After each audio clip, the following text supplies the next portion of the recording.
Afternoon, everyone. J'ouvre maintenant la réunion. I will now call this meeting to order. Welcome to meeting number 129 of the House of Commons Standing Committee on Access to Information, Privacy and Ethics.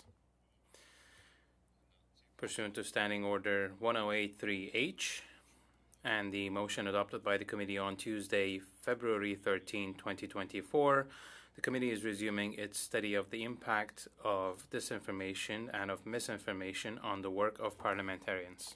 I would like to welcome our witnesses for the first hour today. Appearing as an individual, we will have Mireille Lalancette, who's a professor at Trois-Rivières. Welcome, Madame Lalancette. Et aussi, à titre personnel. And we also have, as an individual, Timothy Caulfield, Professor, Faculty of Law and School of Public Health, University of Alberta. Ms. Lalancette, you will have up to 5 minutes for your opening statement. Go ahead, please. The floor is yours. Thank you for the time. I would like to provide a general outlook when it comes to disinformation, misinformation, and elections, because I see this as a perfect storm, if I can put it this way. Well, there will be 5 elements to my reasoning. Just a second, Ms. Lalancette. We're going to stop for a second. The sound in the room is not high enough, so we're going to boost it a little bit for the benefit of the members present here in the room. Can you go ahead and please do a test? Okay, it's a lot better. Okay, I'm going to give you your 5 minutes again, if you can take it from the top. Thank you very much for your invitation. I'm going to talk about the information scene and the elections, and I will refer to all of this as a perfect storm. I will talk about the rise of social media platforms, partisan information, and tie this all into the election cycle. Now, media, of course, is going through tough times, financially speaking, and people go on Facebook, Instagram, and TikTok more and more for their information, and we have also seen a decline in trust, in terms of trust in traditional media, and more people are turning towards social media platforms to get their information, and this also ties into the financial crisis of media outlets. And this is creating a media void that is being filled in by social media platforms. But social media platforms come with a whole host of questions: reliability of their resources, the variance in terms of their content, and there are no ethics or code of journalism that go with the content on these platforms. Now, all of this also fits into the fact that fewer and fewer people now have a political party card or identify themselves as with a political party. And we are seeing more and more populism. We have seen this with the trucker convoy and the East-West division in the country, and regional aspects coming back to the front of the scene. And we also have protest or identity-based populism, and people have more of a tendency to focus on certain identities, the founding peoples versus the immigrants, for instance. And the storm also has a component of our election cycle. And we are finding ourselves more and more in an endless election campaign. When you don't know when the elections will be, this ends up being one of the results. And this is a perpetual cycle. So people get their information from social media platforms because they spend more time online, and it's a lot easier to use these platforms to create content too.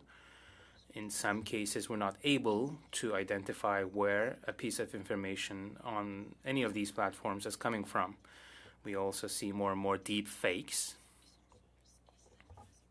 false and wrong information, obviously, and sometimes these are shared by people not only for foreign interference purposes, but this is also done by political parties themselves. And politicians themselves sometimes talk about these fake news and criticize media outlets. And this is also influenced by the American case, and we see more and more the use of some tactics that are especially used by the Republicans in the United States. So how can we get the correct type of information in all of this? Now, we can focus on building media literacy and to show citizens different ways of knowing how to distinguish good information, if you will, from fake news or fake information. And we can also talk about the regulation that would apply to these platforms. In the last couple of weeks, we've seen the mayor of Montreal, for instance, who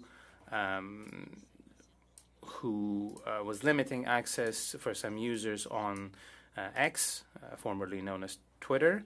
And we can also turn towards Europe to see some practices of regulation that would apply to these social media platforms. Of course, there are ethical considerations in all of this, but information and disinformation considerations as well, especially with regard to the election cycle and politics in general. And I'd be happy to answer your questions at the end of this period. Thank you. Thank you, Ms. Lalancette, for your opening remarks. I want to welcome you to committee. You have up to 5 minutes to make your opening statement. Go ahead, sir. You're on mute. Thank you very much. It's an honor to be here. Hello from Edmonton, Treaty 6. This is a subject that I feel extremely passionate about. The spread of misinformation is one of the greatest challenges of our time. Research shows that this is something that not only experts believe, but people around the world believe. It's not hyperbole to say that misinformation is killing people. Misinformation is having a tremendous impact on democracies around the world. This is certainly something that we all need to address. Misinformation is also, the battle against misinformation itself is very controversial, even when you look at ideas about what the definition of misinformation is. But I want to emphasize to the committee, even if we focus on things that are demonstrably false about elections, about vaccines, about climate change, about immigrants, we can, as a society, make a real difference. Now, this is a topic that I've been studying for a very long time. And as you heard from our last experts, I've never seen anything like what we're seeing right now. And so I just want to highlight a couple of challenges to build on the points that she made, a couple of challenges that I think have made today, what's happening right now, particularly challenging. Number one, absolutely social media, but in addition to that, AI. AI is going to make the spread of misinformation more challenging. It's going to make real content, rapidly produced content that is very difficult to discern from reality. Now, studies have shown that many people believe that they can spot AI and deep fakes, but research consistently tells us they cannot, even when they're warned that AI might be coming. The second thing that I find incredibly challenging right now is the politicization of misinformation. The connection of misinformation with political identity and polarization. This is a trend that is increasing and is doing incredible harm, not only horrible for democracy, but we also know that once misinformation becomes part of your political identity, it becomes more difficult to change people's minds. The third challenge is the degree to which state actors are pushing misinformation. The goal of many state actors, and by the way, many misinformation mongers, is to create distrust. The distrust that we see in institutions today is largely, not entirely, but largely created by the spread of misinformation. Those spreading misinformation are trying to create distrust, trying to create information chaos, and alas, they are succeeding. How do we respond? What can we do? Well, look, this is a generational problem, and you've probably heard these recommendations over and over again, but we must come at this from a multi-pronged approach. So what does that mean? Teaching critical thinking skills, teaching media literacy, doing this across. I wrote an article where I suggested we start in kindergarten and we have to teach these skills throughout the life cycle as they do in many countries. We've got to pre-bunk. We've got to debunk. We've got to figure out the best way to set labels and warnings on things like AI. Yes, we have to work with the social media platforms and the other tech companies. And yes, there are regulatory tools that can be adopted. The other thing I want to emphasize, and I think is so relevant to this committee, is the spread of misinformation about the fight against misinformation. As I've already said, much of the distrust that we see in society has been created by fake news and by the spread of misinformation. And by the way, research consistently shows that. We also have to recognize that fighting misinformation is not just about curtailing people's voices. On the contrary, most of the tools that we can use in a liberal democracy to fight the spread of misinformation can be used within the marketplace of ideas. Pre-bunking, debunking, education, these are things that work within the spirit of liberal democracies. Yes, regulating can be a challenge. It's something that I welcome questions about, but I think that this is an essential topic that we must all band together to fight. Thank you very much, and I look forward to your questions and comments. Okay, thank you, Mr. Caulfield. We're going to go to our 6-minute rounds. I've got Mr. Barrett, who's going to go first. Go ahead, Mr. Barrett, please. A quick question to both the witnesses, Madame Lalancette and Mr. Caulfield. Are you familiar with the news articles from August talking about a bot campaign backing the leader of the Conservative Party? Are you familiar with that? We'll start with you, Madame Lalancette, just if you can indicate yes or no. Yes. And Mr. Caulfield? Yes, and I'm familiar with other bot campaigns. So there was a ton of media, and I want to read one of the headlines. This is from CTV News. It says, Conservatives reject online bot allegation after Poilievre rally. So this article is set up, and it has the Conservatives denying a charge that's been made against them. Now, I want to fast forward you both to the 16th of August. No, we'll say the 28th of August, where a Canadian Press story was published across different outlets. I'm looking at it in the National Post. And that one's titled, No Evidence, Conservatives Were Behind Social Media Bot Campaign That Praised Poilievre Study. And this study was done by the Canadian Digital Media Research Network. And their findings were that there was no evidence that indicate a political party or foreign entity employed this bot network for political purposes. So I just, with that precursor, I just, before I ask my question, are you familiar with that reporting that was done that I'm citing from the National Post? Mr. Caulfield? Yes. Okay, perfect. Yes, I am, but I don't know the depth of the issue. Madame Lalancette? I know the work of this research center, but I haven't read the report.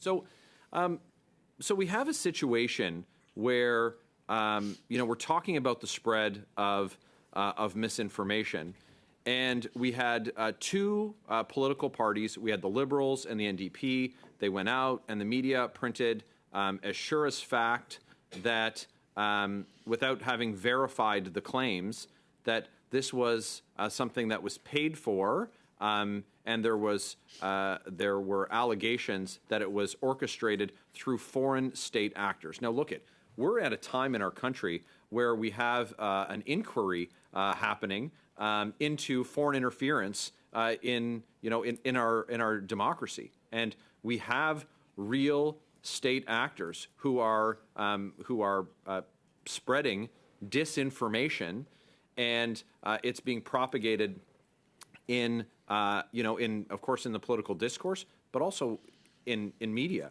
But here we have an example where once we have an independent group who disproved the claim that was printed without it having been proven, and then we have political parties in the Liberals and the NDP who didn't withdraw the allegation, or didn't say, oh, I stand to be corrected, or we believe this because it was again leveraged for partisan purposes. Let me read you a quote from the author of the report. The finger pointing without evidence is actually quite destructive and leans into this hyper-partisan, hyper-polarized information ecosystem that we find ourselves in today in Canada. So the study says that the initial bot campaign that was used received very little attention because it was from like sock puppet accounts, and so they don't have a real following. But it was amplified with millions of impressions by people with political actors, Canadian political actors, who didn't have altruistic intentions, and is this type of, I'll start with you, Madame Lalonde, is this type of misinformation that's being propagated, in this case, by the Liberals and the NDP, is this part of the problem? Because certainly that's what the report's author suggested. We have a minute. Yes, it is what I was talking about in my presentation. So disinformation comes not only from bots or foreign countries, but it also comes from the way political actors are communicating and want you to believe something. So they are communicating that they feel that this is foreign interference, that the party bought the bots in order to get attention. So yes, there is a part of the problem, but it's not coming only from it's coming from everywhere right now in the chamber. It's not a party association. You can see it in every ways, I think. Thank you. Okay, thank you, Mr. Barrett. Mr. Caulfield, you'll have a time to weigh in. There'll be some other questions, I'm sure. Ms. Khalid, 6 minutes, please. Go ahead. Thank you very much, Mr. Chair, and thank you to the witnesses for being here today and for your very important testimony. Now, building on some of the comments that my honourable colleague had talked about, I don't think that it's about which and who political party has done anything maliciously or not. I think when we're talking about foreign interference, it is about who is vulnerable to it. And we saw the bots example that Mr. Barrett had raised was that it was a prime example of how a political party in Canada is vulnerable to being used by Russian bots to disrupt democracy in Canada. And so I want to question you. I mean, Professor Caulfield, you had talked about specifically what are the tools that we can use to prevent that kind of interference within our democratic systems. And you had talked about teaching, but I also want to talk about accountability. So when we are talking about how do we prevent that from happening, other than teaching and raising awareness, how do we build accountability within political parties to ensure that, for example, the leader of the opposition is not susceptible to bots overtaking his political campaign, for example? How do we build on that to ensure that the Canadian democratic system is protected? To Mr. Caulfield, please. Well, this is a great question, and I'd like to start by highlighting a very recent study. I believed it came out yesterday or the day before. It's a study that was done in the United States asking where people, the kind of misinformation that the public is most concerned about. And the number one response was misinformation from politicians. So in other words, and I think, by the way, this data would be replicated in Canada. The public does not want to hear misinformation emanating from politicians, even though they know it's there, and they want steps to be taken to stop it. The other thing that I think is very important to emphasize is this is where there is some degree of agreement across the political divide. Stopping the use of things like AI and bots in the context of elections and political discourse. There was a survey that was done by ECOS Research that found very high support, for example, for the use of some type of regulatory response to stop the use of AI in the context of a political campaign. So I think this tells us that the Canadian public really values honesty in the political domain, even though they're realistic about it, they're not naive, and they welcome the potential use of regulatory measures in this space. They're less comfortable with regulatory responses, or there's more of a divide when we talk about regulating misinformation, because that feels like infringement of freedom of expression, and there are genuine legal challenges there. But when you're talking about protecting the integrity of democracy and our elections, I think there's room for a regulatory response. For that, Professor. And, we've seen with respect to regulation how much our online harms bill has received so much misinformation. Exactly with that, what is that boundary between freedom of expression and online harms and the quelling of freedom of expression? So you mentioned this in your comments just now about the Canadian public wanting honesty. So I guess recently came across an X account. I keep wanting to say Twitter account. It's called Pierre is Lying, and it highlights on a daily basis how many times the leader of the opposition lies in public during question period. And they outline it, and they'll put down like stuff like how many lies per minute kind of thing.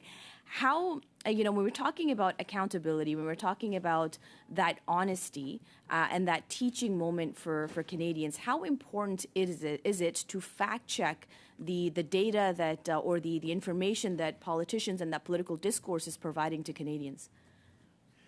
I think it's very important. And again, it's something that you see the public say they want. The problem, of course, is because this has become so politicized, because the fight against misinformation has become so politicized, people trust fact checkers less, right? And they'll say that it's partisan. Now, there's been really interesting research that's come out talking about the degree to which the response to fact checking is different when an issue has become politicized. As I said earlier in my opening statements, there's been several studies that show that once this becomes about political identity, whether it's misinformation about vaccines or immigrants or et cetera, they become more resistant to fact checking. We need to do more research on this exact topic. And in fact, this is something that we're researching right now to explore what kind of tools we can use when misinformation has become part of political identity.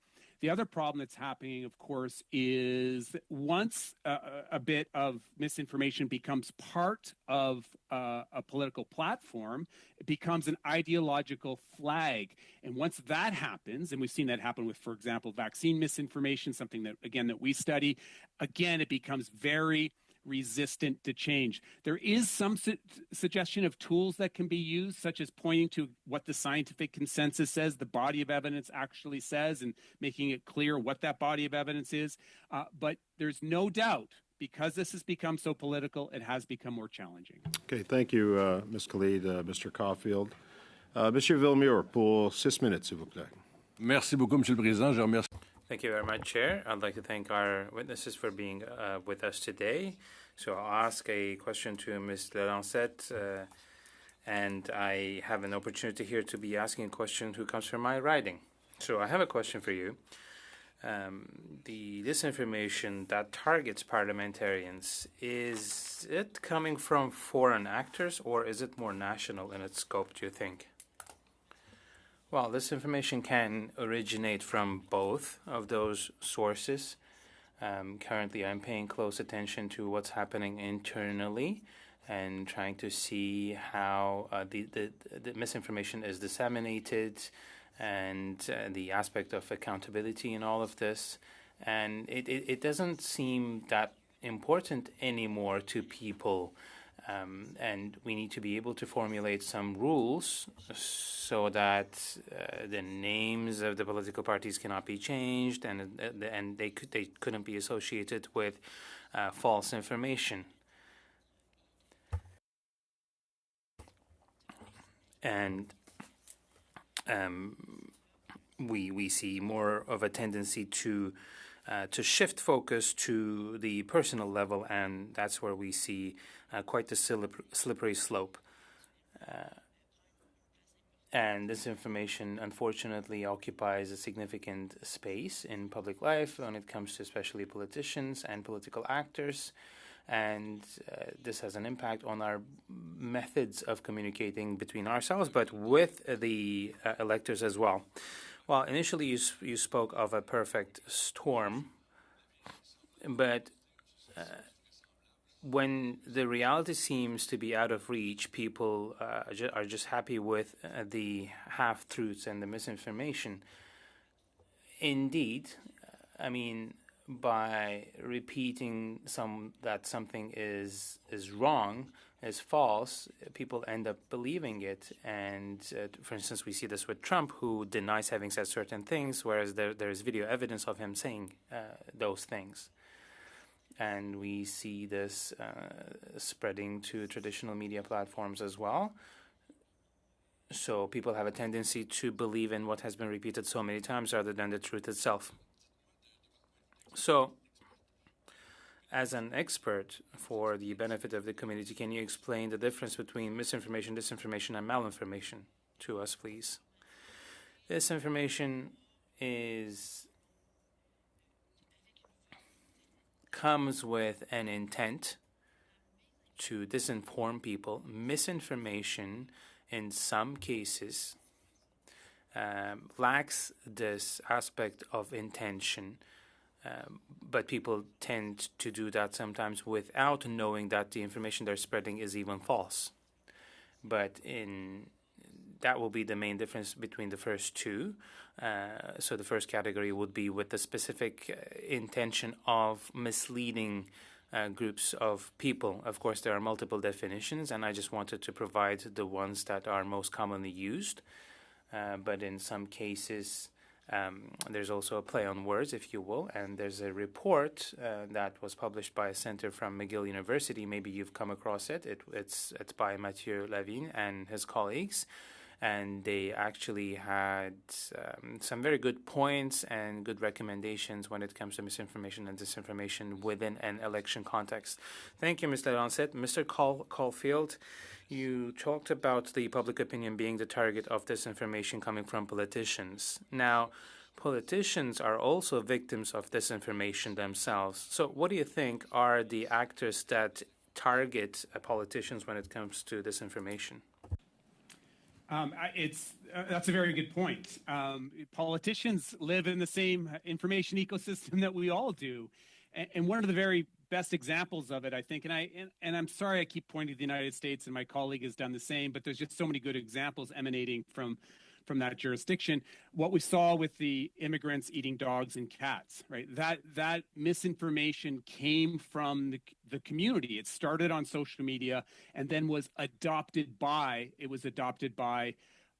politicians, J.D. Vance and Donald Trump. And by the way, a very recent report came out that found that over 80% of Americans have heard that misinformation, and it plays to the illusory truth phenomenon that my colleague spoke to. You hear it enough, it starts to feel real.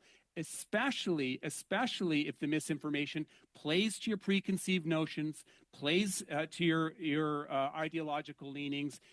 The confirmation bias kicks in, and you believe it. And there's been some very interesting research that's come out by people like Stephen Lewandowski and his colleagues that talk about the difference between belief speaking and truth speaking. And this is this evolution of the notion of truth. So fact speaking is the old school, it's rooted in evidence. Belief speaking is if you just say something earnestly enough, if you say something with enough conviction, and it plays to your ideological beliefs, people will adopt it, even if they know in their hearts it's not literally true, because they believe the gist of the point. And I think that's what's happening increasingly, unfortunately, in politics. And that's what's happened with that horrible example in the United States of, idea of immigrants eating cats and dogs. It becomes it fits with a political agenda. And that community, and by the way, this happens across the ideological spectrum, they adopt it despite the fallacy that underlies the belief. Merci, M. Caulfield. Merci beaucoup. Okay, Thank you, Mr. Caulfield. Mr. Coffey. Thank you, Mr. Mr. Green, 6 minutes. Go ahead, please. Thank you very much, Mr. Chair. And I'd like to welcome the witnesses here. It really is great to get back to work on what I think is a very important topic. I want to begin with Mr. Caulfield. In your article, the briefing note that we have here, Politics and Vaccine Misinformation, a horrifyingly bad mix. I believe you reference, and you've spoken a little bit about this in terms of political ideology, and in this, you identify that there is a bit of political partisan opportunism, but that political identity, in the case of COVID, was adopted by the right-wing online community and is associated with vaccine hesitancy. Can you just comment a little bit about that and why you think that is the case here briefly? For sure. And I think this is incredibly important. As I point out in that article, political identity has become, and look, vaccination hesitancy is a very complex phenomenon. Access matters, needle phobia matters, past injustices matter. Very culturally and socially complex phenomenon. But right now, at the population level, you could argue that political identity has emerged as the single strongest variable of predicting for vaccination hesitancy, and also the engagement with and embrace of vaccine misinformation. And I think it's really important to highlight that history and context matters. It hasn't always been like that. Sort of on the contrary, in the past, lots of the vaccine misinformation emanated a little bit from the left. It was kind of new agey, right? It was Whole Foods and yoga and a distrust of anything that's not natural. Now we see it very strongly on the right.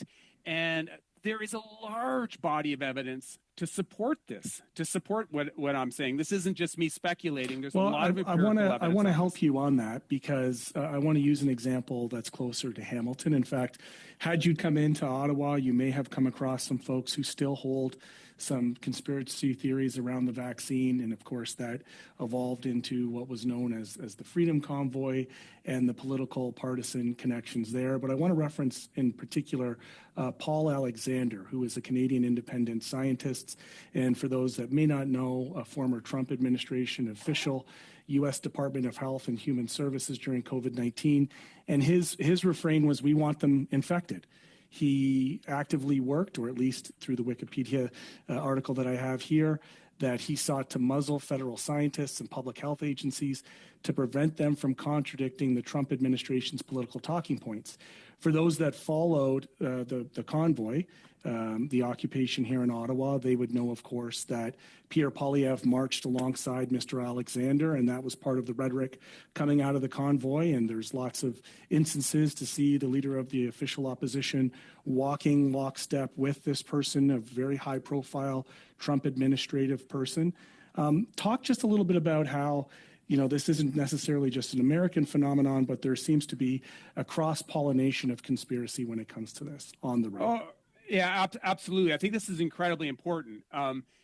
If you look at why people are justifying their position on COVID, they point to misinformation, right? They don't point to I'm concerned about what the conflicting data on who should get the COVID booster. No, they point to things like in Canada, a very large percentage of individuals in Canada point to things like the idea that the COVID vaccine has killed more people than it has saved. To be clear, the COVID vaccine has saved many millions of people around the world. The COVID vaccine lowers your risk of long COVID. The COVID vaccine improves pregnancy outcomes and lowers the risk to your heart and cardiovascular system.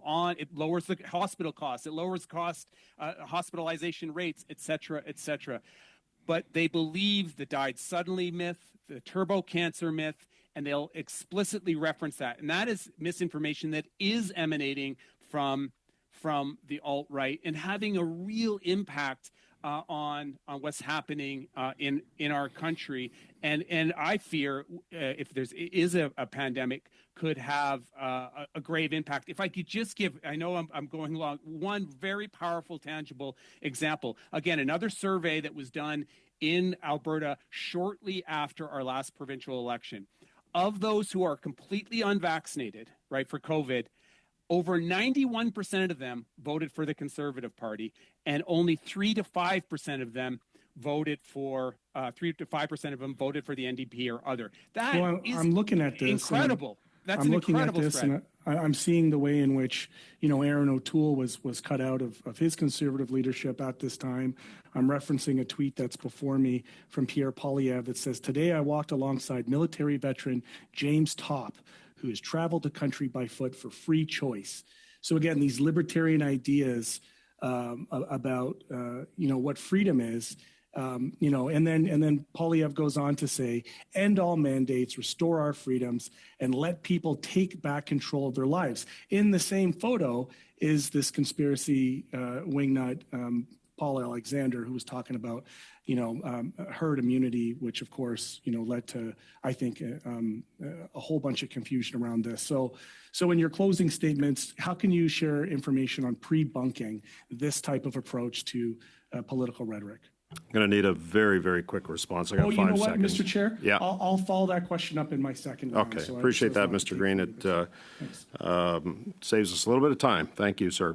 So that concludes our first round. We're going to go to 5 minutes now for the Conservatives, Liberals, 2 minutes et demi pour Mr. Villemure and Mr. Green. Mr. Cooper, you have 5 minutes. Go ahead, sir. Thank you very much, Mr. Chair. Mr. Caulfield, how much money have you received from the Trudeau Foundation? Personally, No, in the way of research funding. in 2012, I was honored to receive a Trudeau Fellowship, which is a peer-reviewed research award that is awarded. Just how much? Just how much? In 2010, I think it was $200,000, and that was for research purposes. And have you received I any haven't other received- remuneration from the Trudeau Foundation?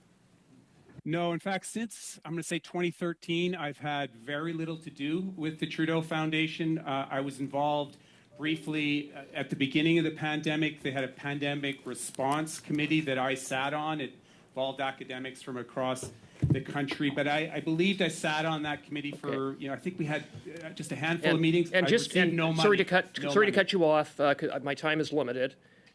The committee that you're referring to was the Trudeau Foundation's COVID-19 Impact Committee. Is that correct?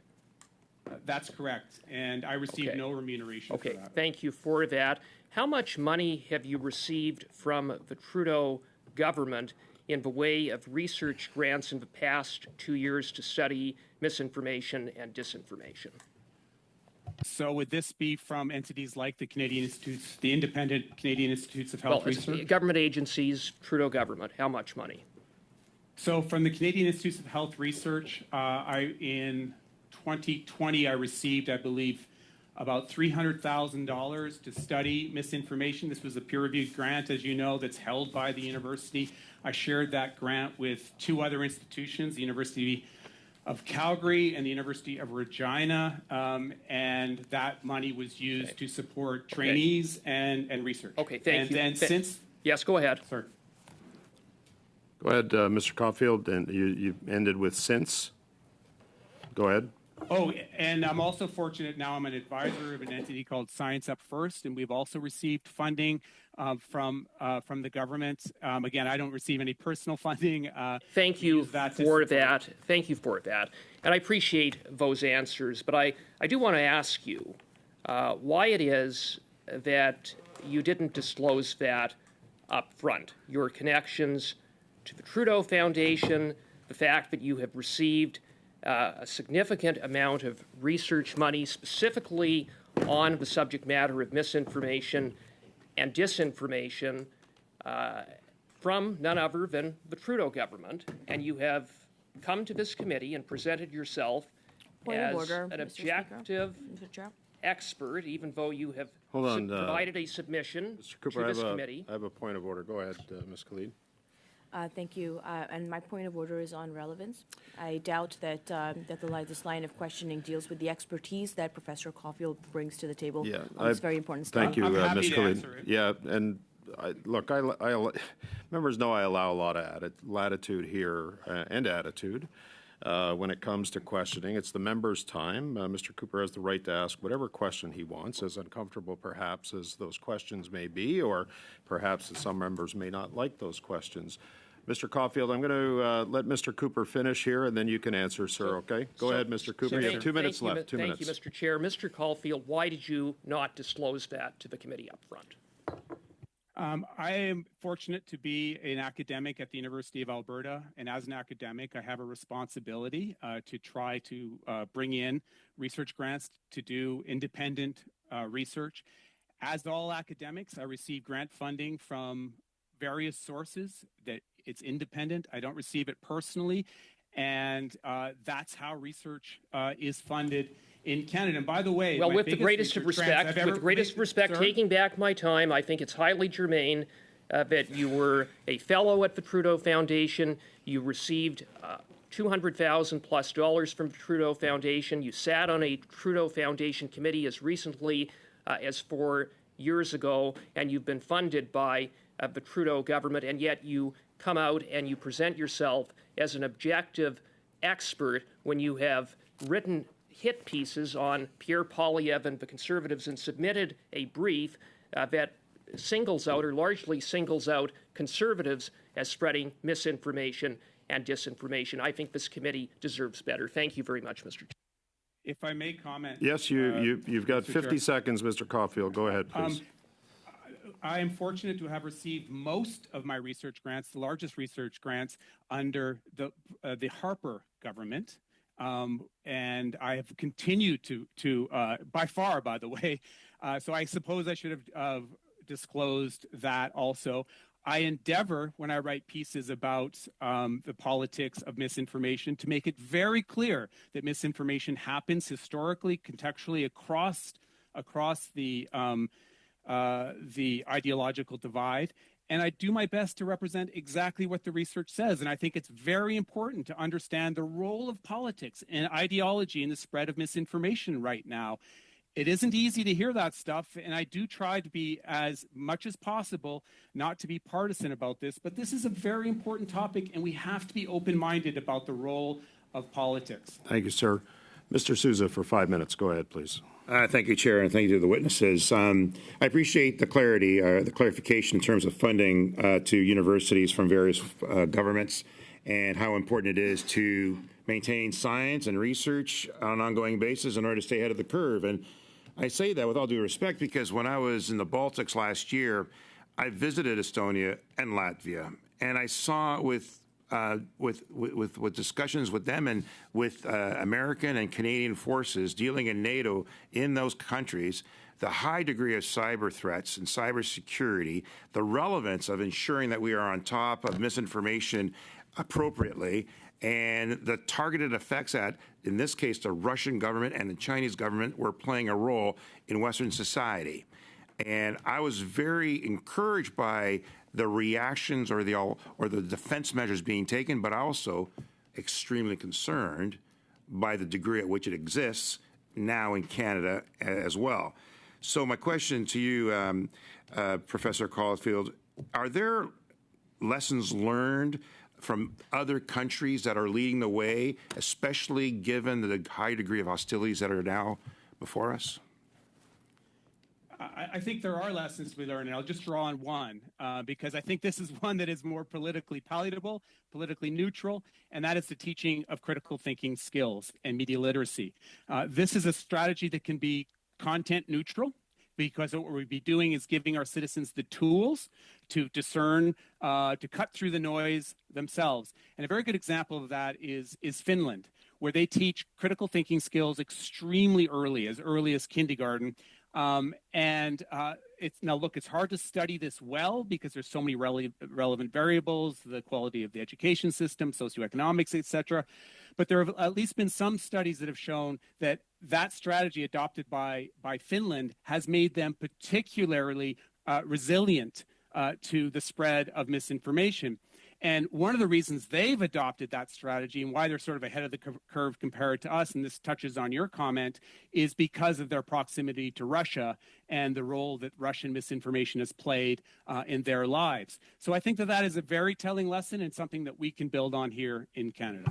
Thank you for that. And I do tend to worry about the degree of that the public are almost being callous, like they're almost disregarding and seeing these activities now of misinformation, of lies being propagated by elected officials, no less, or the exaggerations of truth, let's put it that way, as being somewhat acceptable. So I guess my question, maybe over to you, Ms.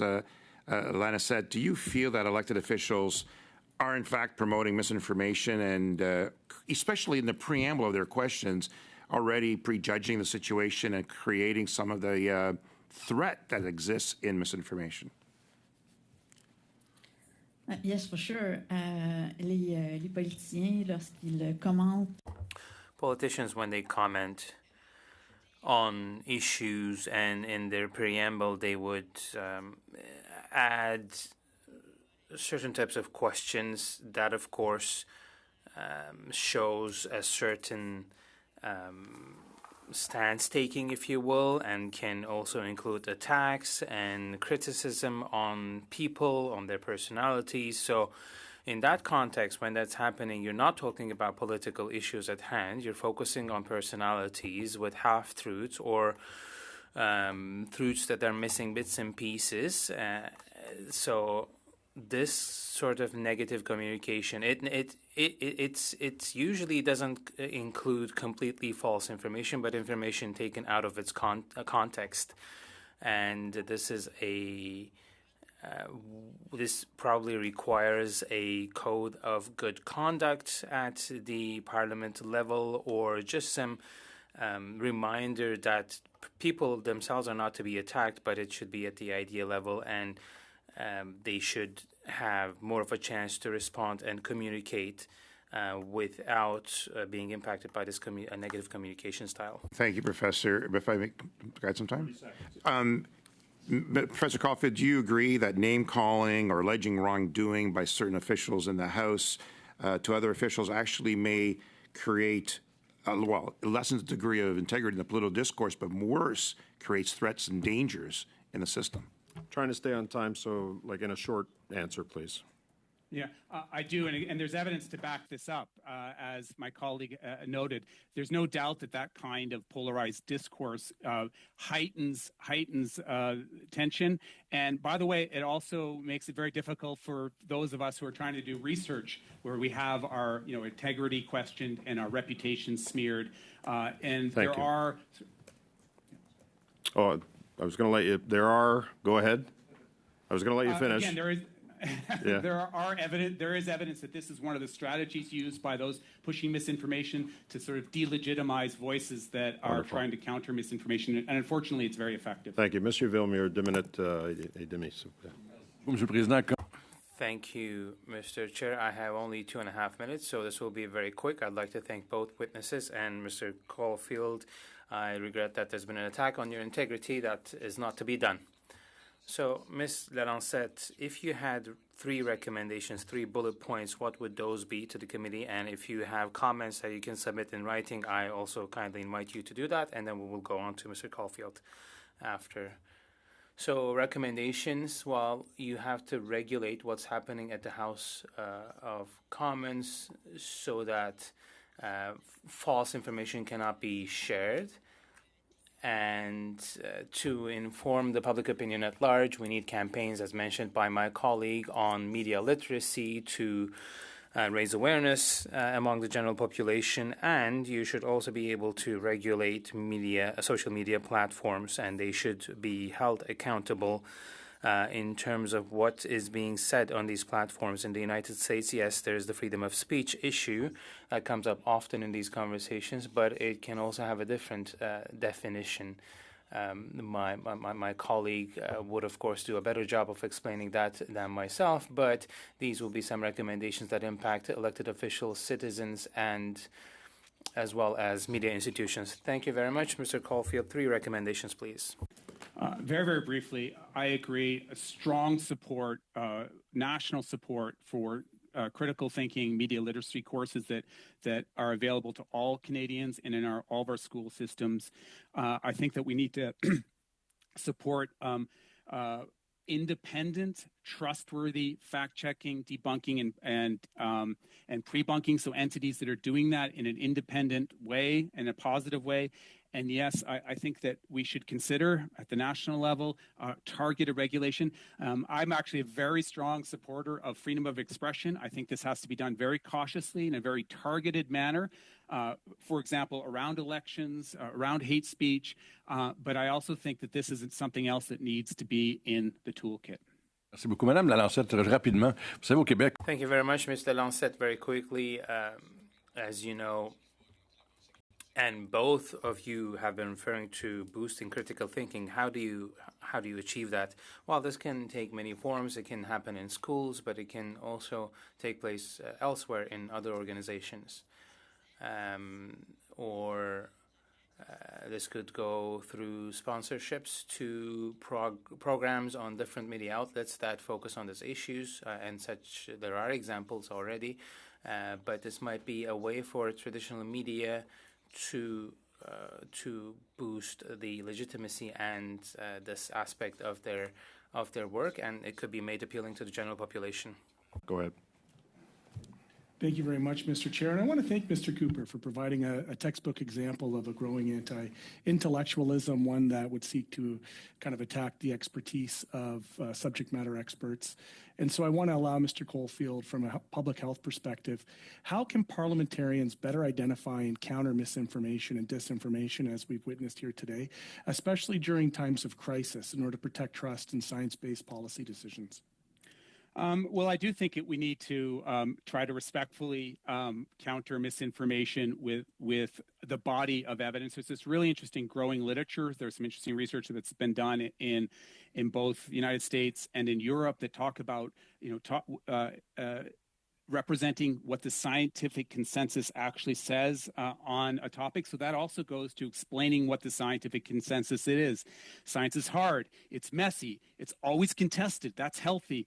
But there's often a body of evidence that policymakers and politicians can turn to. And I think that part of that critical thinking skills, that we need to impart on Canadian citizens, is understanding the scientific process, what the scientific process is, how science is done, how science is funded, and how that funding, how it's obtained, and how it's used in order to maintain that trust. Look, the funding process is not perfect. In fact, my forthcoming book talks about all the problems with how science is done and the knowledge production crisis that we have. So we need to make trustworthy science, have trustworthy sources of facts, and we need to have collegial discussions about how relevant those facts are to our policies. So with the time remaining, I have about close to a minute left. Could you elaborate on pre-bunking? You started to talk about this. You spoke about belief talk and the idea about how that's different from evidence-based decision-making. So what kind of pre-bunking approach, and how can parliamentarians implement this strategy to proactively address misinformation and disinformation in their communications with constituents, and particularly during election periods? Got about 30 seconds. Lots of fascinating research on pre-bunking by people like Gordon Pennycook and others, and Sander van der Lieden, that it shows that if you highlight to people what misinformation might look like, what kind of strategies might be used to push misinformation, like relying on an anecdote instead of the body of evidence, they'll be prepared to see it. And if you do that, they're more likely to not spread the misinformation, but also less likely to internalize the misinformation. We can do that on scale. We hopefully can figure out ways we can do that, but it's also something you can remind yourself to do, and you can remind your friends and family to do. Thank you. Mr. Chair, just quickly before you dismiss the witnesses. can We're we not. also I've got another round. I've got 2.5 and 2.5 to go, Oh, Mr. great. Green. Thank you. Perfect. Okay. I got Mr. Caputo for 2.5. Mr. Housefather will conclude for 2.5. Mr. Caputo, go ahead, please. Thank you to the witnesses. I appreciate you being here on this very important issue. I've reviewed testimony on the past, on this issue from the past. Now, Professor Caulfield, I think you'd agree with me that government has what we would call a positive obligation to act when it comes to disinformation and misinformation, correct? I think so, given the gravity of the issue. Certainly. And that positive obligation goes right down to the bottom person working the line at Elections Canada, and it goes right up to the top to the Prime Minister. You'd agree with that? I would agree with that. So if the government fails to act when it has what I would call certainly a moral duty, and I would actually say a legal duty to act, that is what we would in law often call an omission, right? A duty to act and a failure to act. We have common ground there, I take it? I think so. I'm not sure of the context. I anticipate there's more to come. Oh, well, yes, there's certainly more to come. My point is this. We have a situation where one of our former colleagues, Kenny Chu, is no longer here, and there is clear evidence of misinformation. We also know that 11 people have either wittingly or semi-wittingly, those aren't my words, those are the words of a report, have been assisted by hostile states. I'm paraphrasing here. Now, in situations where the Prime Minister knows or Elections Canada knows, there is obviously then a failure to act by them is propagating the very thing that we should be shining the light on, is it not? This is what I'll say. I feel so passionately about this issue. I agree that we need an incredibly high standard for public officials, for politicians, when it comes to issues of misinformation, for explaining when it has happened or when misinformation perhaps has not been clarified for the public in a way that can ensure trust. 20. So I think that we are on the same page. I think it's very important. I just have 20 seconds. Sorry, I just have 20 seconds there. My point is this. When the government has information, it should act. And when it doesn't act, it fails not only the people who've built their lives on running for office, it denigrates and degrades the very democracy that we stay here and are standing here and purporting to defend. Would you agree? Quickly. I think I'm not sure the exact context of that comment, but it sounds like I agree with the spirit of what you're saying. Okay. I apologize if I don't know the specifics to which you refer. It's hard, Mr. Caulfield, in 2.5 minutes to get to any sort of substantive stuff, but hopefully Mr. Housefather can. Go ahead, sir. 2.5 minutes. Yeah. You're gonna end this. Thanks very much to the witnesses. I am not going to use my time in a partisan way to try to dig in. I don't consider either of you to be hostile witnesses or needed to make political points. I actually have a real question that I would like to ask, and I'm going to try to divert it away from Canadian to U.S. politics so that I don't feel that I'm acting partisanly here. Donald Trump is probably one of the biggest liars in the world. And Donald Trump, for example, said that the 2020 election that he won the 2020 election, that it was rigged. And I guess when I get to my question, you'll understand it. I want to understand where misinformation comes. Certainly, that high-level comment is not true, but he may, for whatever reason in his head, believe it to be true. But when he gets to saying that Dominion voting machines switched the votes, when he gets to claiming that in Georgia that this number of people voted that were dead, which he knows isn't true, when he starts claiming that people in the voting stations were taking boxes and taking ballots out of boxes when they were handing each other candy. I mean, this is where you really get into misinformation because it's a direct lie. So I guess to Professor Caulfield, at what point is it misinformation? Like, all of these things to me are misinformation, but is it only when you get to the linear direct lies that you're at a misinformation point that we should be fighting against, because otherwise you're taking away a larger idea that they may believe in? Or is the larger idea that the election was a fraud also clearly a lie, and we should be handling that as well? I hope you understand. I do understand it, and I think that it's important to recognize that 60 to 70% of Republicans believe the big lie, which is absolutely astounding, and it's going to have an impact on the election. I think that there is a way to deal with the big lie at sort of a meta level, in which case you point out that the big lie is wrong, but also to carefully outline all of the things that you highlighted and why they're factually in error. And this really goes to that idea of belief speaking versus fact speaking, because I actually think that many people don't believe that it was stolen, but they believe the gist of the point, right? They just don't, and so they're very willing to accept the broader lie. So you have to do both. You have to talk about the error of the meta lie, and then you have to unpack each specific. And by the way, again, this happens across the ideological spectrum, and I can give you examples from the left. Okay, thank you, Mr. Caulfield. Mr. Housefather, we've had other witnesses here. We've been studying this for several meetings now. I've asked this question of the other witnesses, and I'm going to ask each of you to answer the question. We've seen Facebook pull back on the application of links on their website. Oftentimes, people would rely on Facebook. It would be simply a copy and paste of a story, whether it was to the Globe and Mail, whether it was to Barrie Today or other newspapers. That's been lost. So that source of credible information, fact-checked information, has also been lost. Now, in your opinion, given the fact that Facebook has taken this action as a result of a dispute with government, do you believe that fills in a vacuum of misinformation, or the potential of a vacuum of misinformation that could be put online in absence of this fact-checked information from credible news organizations? I'll start with you, Mr. Caulfield. I actually wrote a short piece on exactly this, and I think it highlights how challenging it is to regulate this space. So my short answer is, I think that I am worried. I am worried that a vacuum was created for by removing reputable sources, and it's been filled with information that is less credible. And I think that is a real problem. But the larger goal of that policy, of supporting journalism is so important. The value of journalism to a liberal democracy can't be, overstated. And it's in jeopardy, as my colleague pointed out in her opening statements. So we've seen how this played out in other jurisdictions like Australia. I am worried how it's playing out right now.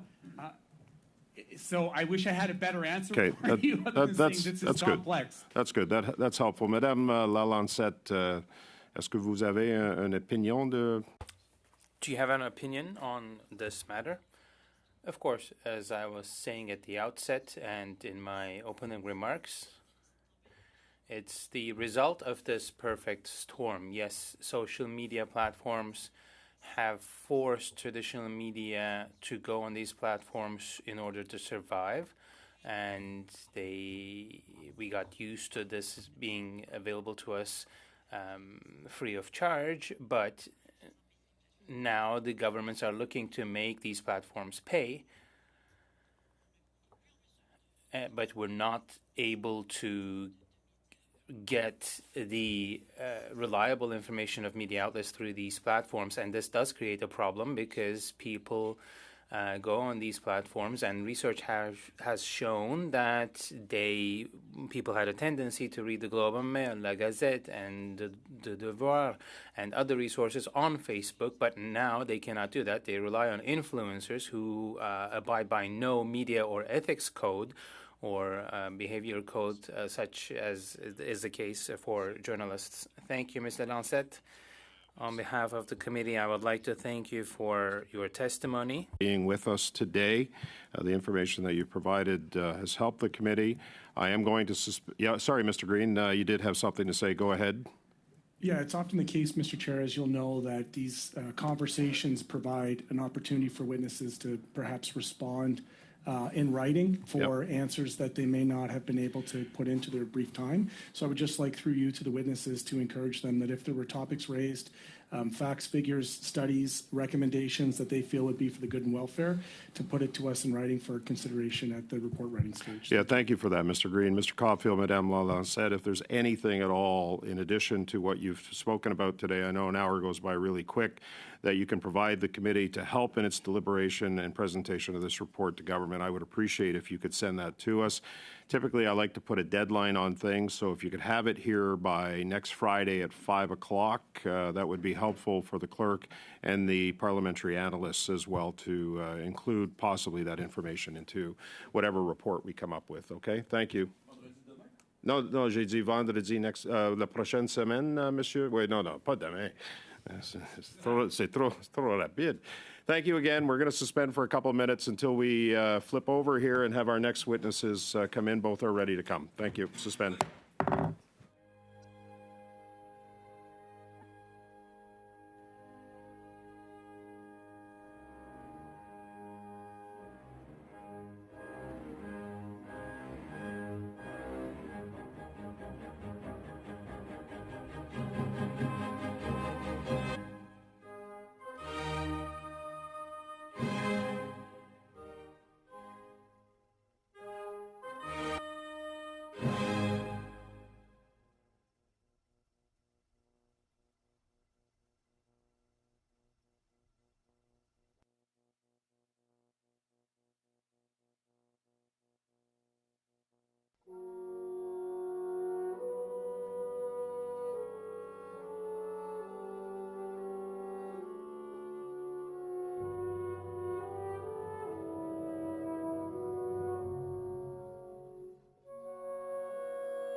already said good afternoon. Welcome back, everyone, to hour number 2.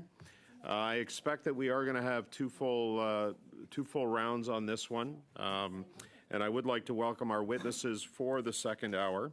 From Disinfo Watch, Mr. Marcus Kolga, who is the director. Mr. Kolga, welcome to committee. I know we had a bit of an issue last time, but we worked it out, and we're so pleased to have you here with us today.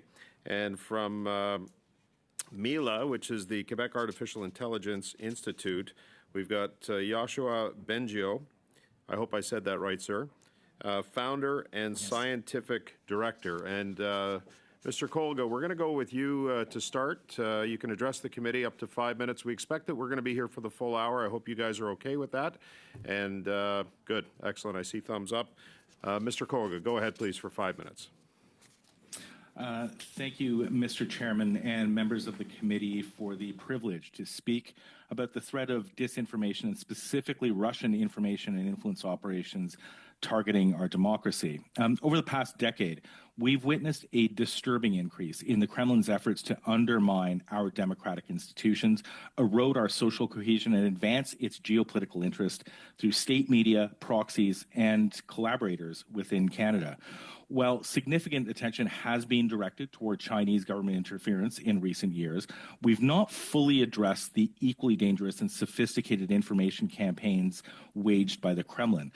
The threat to Canada is real, and it cannot be ignored, as recent actions to disrupt these operations by the U.S. government have highlighted.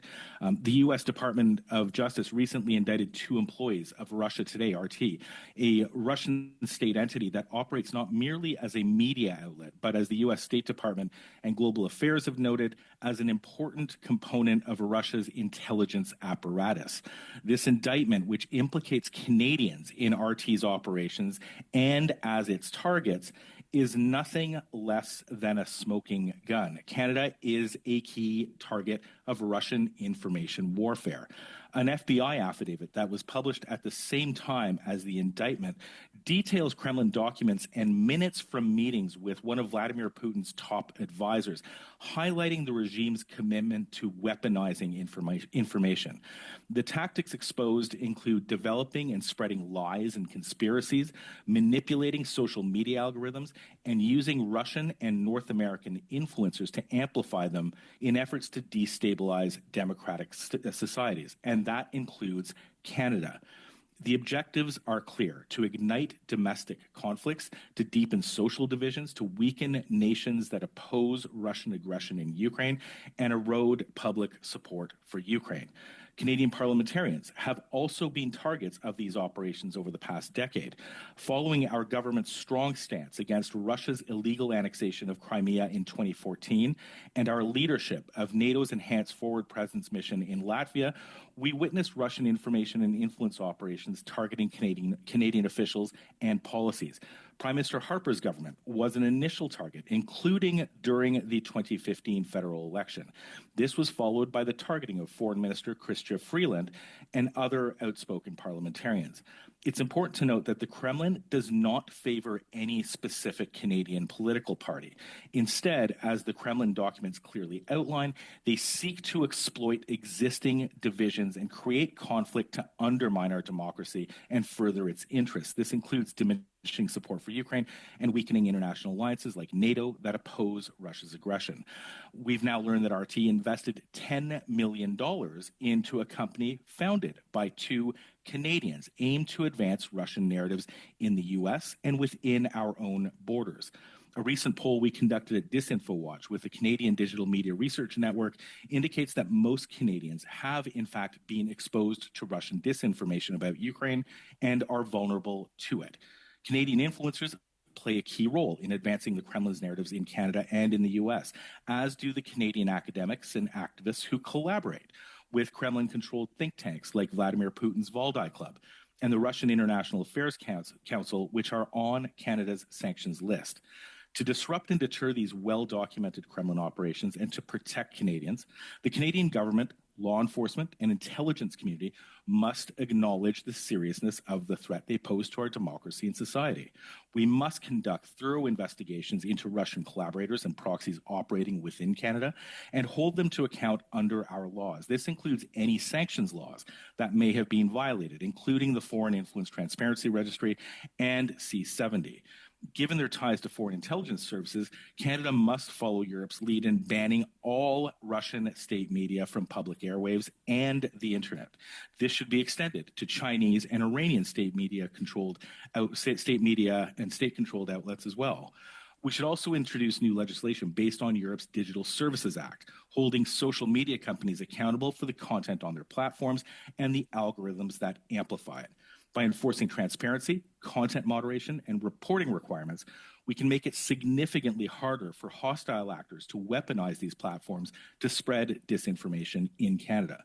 Finally, we need to acknowledge and address the rise of foreign authoritarian transnational repression targeting Canadian activists, journalists, diaspora communities, and indeed parliamentarians. The persistent efforts of foreign authoritarian regimes to undermine our democracy and social cohesion must be met with equally persistent measures and resources to confront, disrupt, deter, and ultimately prevent them from succeeding. Thank you again for this privilege, and I look forward to your questions. Thank you, Mr. Kolga. You can breathe now. that was a wordy, well done statement. Thank you, sir. Mr. Bengio, go ahead, please. Up to 5 minutes to address the committee. Thank you. Merci. Je suis reconnaissant de l'occasion. I appreciate this opportunity to provide the Standing Committee on Access to Information, Privacy and Ethics with my thoughts on disinformation and misinformation based on AI, artificial intelligence. Recent years have seen impressive advancements in the capabilities of generative AI, starting with image, speech, and video generation, and more recently extended to natural language processing and made available to the public with OpenAI's ChatGPT. Since the end of 22, brought us nearly 2 years ago into an unprecedented technological reality, one in which it is becoming increasingly complex for the average citizen to determine whether they are conversing with a human or a machine when they interact with these models. This state of affairs, by the way, is commonly known in computer science as passing the Turing test. We can't distinguish between an AI and a machine through a text interaction. And so the boundaries between human and artificial conversations are getting more and more blurred as these systems become more powerful and advanced after each release. All of this is controlled by a handful of companies, all foreign, that have the required financial and technical resources. We're talking about over $100 million to train the latest models and growing, so it's going to be billions pretty soon. When analyzing the progress and acceleration of AI trends, we see that AI capabilities don't seem to be about to plateau or slow down. Between 2018 and today, every year on average, training compute required to train these systems has quadrupled. The efficiency by which they exploit the data has increased by 30%. In other words, they don't need as much data for achieving the same efficiency of answers. And the algorithmic efficiency tripled. In other words, they're able to do the same computation faster. The investments in AI have been rising also exponentially, increasing by over 30% per year, and in the last few years, an average of 100 billion, growing quickly towards the trillion. A recent study has been carried out in Switzerland that I think is very important to the discussion for this committee. They show that GPT-4 has the latest version that you can find online, has superior persuasive skills to humans in written form. In other words, they can convince somebody to change their mind better than humans. And what's interesting, and maybe scary as well, is that this advantage of the machine over the humans is particularly strong when the AI has access to the user's Facebook page, because that allows the AI to personalize the dialogue. So you can expect, that's just now, right? So you can expect future generations of models to become even stronger, potentially superhuman, in their persuasive abilities in ways that can disrupt our democracies. If that could be much stronger than what we've seen with deepfakes and static media, because now we're talking about personalized, interactive connection between the AI and people. I trust that most large organizations who develop these models make some efforts to ensure that they're not used for malicious purposes. But there are currently no regulations forcing them to do so anywhere in the world. I guess China is leading on this. And models, especially when they are open source, such as Meta's, Facebook, can easily be modified by malicious individuals or groups to change those models. So, for example, they would be stronger at persuasion, or they would be helping more to build bombs, to perpetrate all kinds of nefarious actions, to provide information that can help terrorists or other bad actors. In the absence of a regulatory framework and mitigation measures, the deployment of such malicious capabilities would certainly have many harmful consequences for our democracy. So to minimize these pitfalls, the government needs to do a few urgent things. We need to pass C27, in particular to label AI-generated content. We need privacy-preserving authentication of social media users so that they can be brought to justice if they violate rules. We need to register the generative AI platforms so governments can track what they're doing and enforce labeling and watermarking. And we need to inform and educate Canadians about these dangers, to educate them with examples of disinformation and deepfakes. Merci pour cette occasion de vous partager mes perspectives. Thank you for this opportunity of sharing my perspectives on this important issue, which has the potential of creating significant social and economic growth, but only if we use it judiciously and hope that everything goes well. So the question to ask is, will we live up to the magnitude of this challenge? Thank you, Mr. Bengio. And Mr. Kolga, we will start the first round of questions. And for 6 minutes, we will go to Mr. Caputo. Please, for 6 minutes. Great. Thank you, Mr. Chair, and I'd like to thank the witnesses for being here. It's appreciated to take time out from your schedule, especially when we're dealing with something so important. Now, I'm going to focus my time with Mr. Kolga. And I've reviewed your testimony, and I'm not sure if our two witnesses, whether they were online for the last round. I'm not sure. Can anybody just give me a thumbs up, yes or no? Nope, they were not? Okay. So I apologize. I'm going to cover some ground that I covered during the last round. Now, Mr. Kolga, I'm going to present some things I think are probably fairly straightforward. I've reviewed your prior testimony. I've reviewed the testimony of a former colleague of ours, Kenny Chu, as well, when it comes to foreign interference, because to me, that is one of the central issues of misinformation and disinformation. Obviously, it's my view, and I hope you will agree, Mr. Kolga, that government has what we would say in law is an obligation to prevent electoral interference, and that obligation starts from the bottom at Elections Canada and any other enforcement agencies and goes right up to the top to the Prime Minister. We've got agreement on that, I take it? Yeah, in principle, yes, I agree. Of course. Yep. I'm not trying to trap you or anything. It's fairly, to me, that's really trite. The reality is most of us have worked very hard to get here. It's not easy, so when there is interference in an election and there is uncertainty as to whether or not it affected the election, I'm talking about both on the national level and on the riding level, that's going to be a win for any hostile state actors that are intervening, correct? Yeah, I would agree. The fact that we're even talking about this, it shows that the intervention itself was to some degree successful. Is that right? To a degree. Yep. Maybe. So, okay, fair enough. Clearly, there was foreign interference in the election in Richmond-Steveston. Steveston East? Oh, thank you. The government knew about this, and they did nothing. Now, at what point should we, as Canadians, at what point should the government be acting? Should they not be acting immediately and informing Canadians by shining the light on this? Because that is what the best disinfectant, the best anecdote, if you will, or antidote, I should say, to electoral interference and the misinformation that comes with it? Well, Mr. Chair, thank you for the question.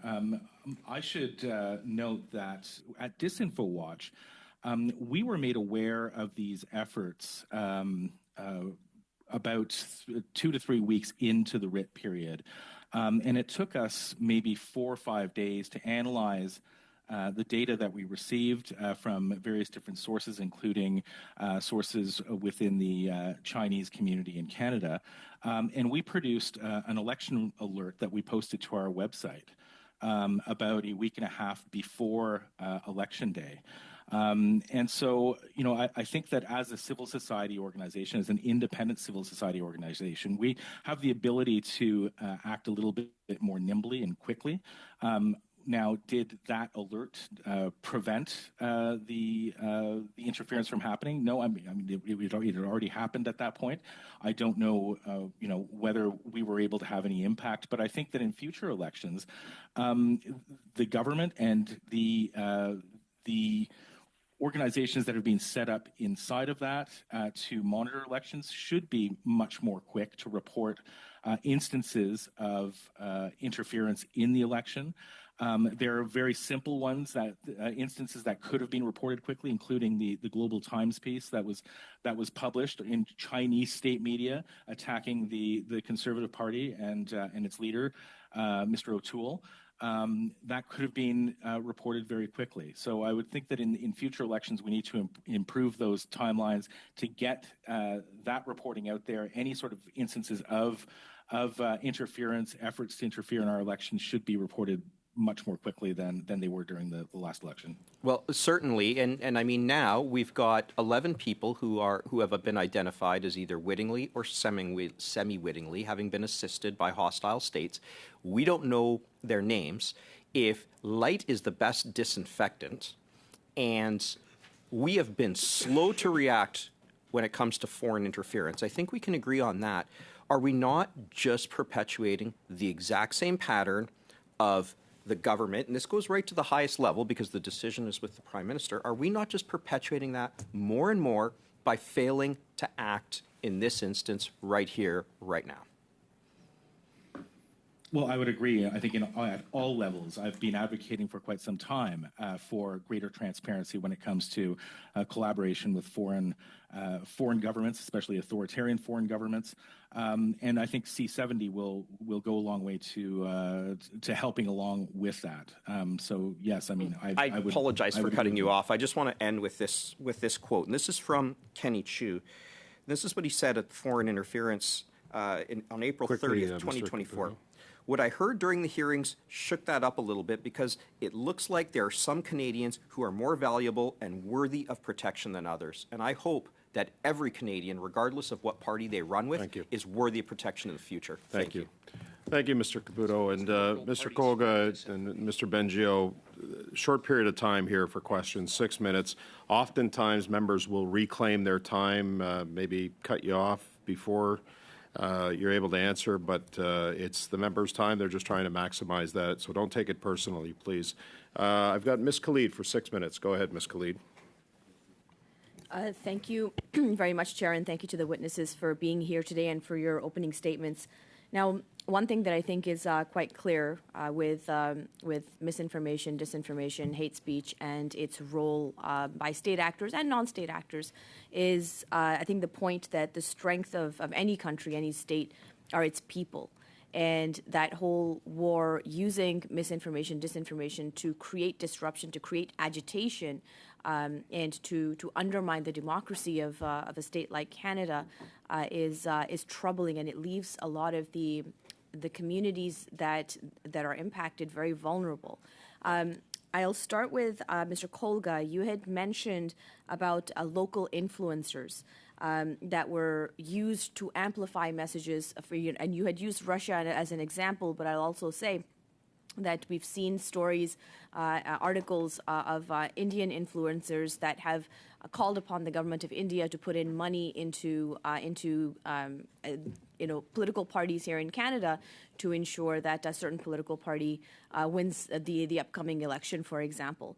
We've seen Russian bots trying to influence a certain political party and its perception here in Canada as well.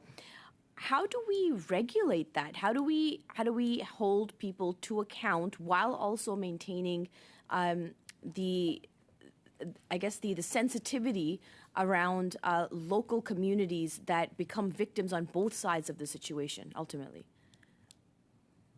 Well, thank you so much for that question. Ultimately, it comes down to, we have C-70 in place now, ensuring that is implemented properly to ensure that we are enforcing the legislation that's already in place. I mentioned during my opening remarks that we have Canadians who were directly working with RT. The U.S. DOJ indictment about that case clearly indicated that Canadians received payment into Canadian bank accounts. The timelines that were presented in that indictment would indicate that those payments were made during a period where RT was under Canadian sanctions. So services were delivered to RT and payment was made from RT to Canadian bank accounts. That to me would indicate a potential violation of our sanctions legislation. My question would be then, what is the Canadian government doing about that? Is there an investigation into sanctions violations, and are we going to enforce the legislation that we already have in place? Because if we don't do that, that will send a message to all of these foreign regimes that do engage in foreign influence operations and information operations that it's the Wild West. They can do anything in this country. So we need to begin right now by enforcing the current legislation that we have in place. Thank you very much, and I will continue down that line. What is the responsibility of political parties in this? For example, the Conservative Party was recently targeted with Russian bots, for example, to lay claim that like a rally happened or had however many people attend that rally, etc. What is the accountability then or responsibility on the Conservative Party, for example, and I'm just using them as an example. There are examples across all parties on this, to make sure that they're not victims or targets, whether witting or unwitting, of this kind of interference. So, Mr. Chair, I should clarify one point, that there's been research into that instance that was mentioned about the allegation about Russian bots supporting the Conservative Party about a specific rally. That's been proven to be untrue. In fact, those bots were, according to researchers at McGill University, they were experimental. A student was just playing around with bots and happened to latch on to that specific case. So, I think that any sort of blame that's been laid or any allegations regarding the Conservative Party or even Russians in that case should be discounted. That did not happen. But of course, I think all parliamentarians have a moral obligation to reject any sort of disinformation and misinformation, not to engage in the use of it. I think that more needs to be done in terms of educating parliamentarians. I strongly support annual training for all parliamentarians and their staff on misinformation, disinformation, and influence operations, what they look like, so they're able to detect them when they see them, when they run across these sorts of narratives. That's very important. I would also, and I've long advocated for the creation of a committee inside Parliament, where representatives of each of the major political parties is in attendance, and they get briefed on a weekly, bi-weekly basis on emerging narratives so that everyone is on the same page, and so as to avoid anyone mistakenly, inadvertently amplifying some of these narratives. So I think those are a couple of fairly simple steps that we can take to help parliamentarians, because I do believe that most parliamentarians, I would say all parliamentarians, want to do the right thing and fulfill that moral obligation in not amplifying these sorts of narratives. Thank you very much for that. I really appreciate you clarifying. I'll turn to Mr. Bengio for a quick second. You spoke about the use of artificial intelligence. Now, there was a recent article talking about deepfake of Justin Trudeau used for passive income ads. So it was a video by... We're over time, but quickly, I'll let you... Okay, thank you. I appreciate that, Chair. So my question to you really is... Are we talking about just state actors or non-state actors with respect to foreign interference? And as Mr. Kolga had already said, like, you know, there's a whole bunch of different things that are going on here. It's not just one entity that's Rapidement, s'il vous operating. plaît, Monsieur Bengio. Sorry, we're like 28 seconds over. Monsieur Bengio, rapide réponse, s'il vous plaît. Just to say that those tools are very easy to use. You know, a kid could do it on their laptop. So you don't need to be a state actor for using deepfakes. Some of the things I've been talking about with using bots for persuasion, that's more advanced. But you know, as everything gets more advanced, it's going to be easier for people who are not even state actors and terrorists to use this. Okay, thank you. Monsieur Villemure, pour 6 minutes, s'il vous plaît. Président, merci à nos témoins. Merci. Thank you, Chair. I'd like to thank our witnesses. Thank you, Mr. Bengio. The first time we had a bit of a mishap, but it's always a pleasure to have you here. So this study is on the impact of disinformation on parliamentarians. So can you talk to us about risks that face parliamentarians when it comes to disinformation, malinformation, and the like? Well, my expertise is in artificial intelligence, so I will limit my comments within that scope. So the deepfakes are now done in software that's quite easy to use, as I was saying. And people who are very public, their image is out there, it's available, so it's easy to imitate them, their voice in a very convincing manner. And it's not the state of the art at the moment, but video deepfakes are also coming down the line.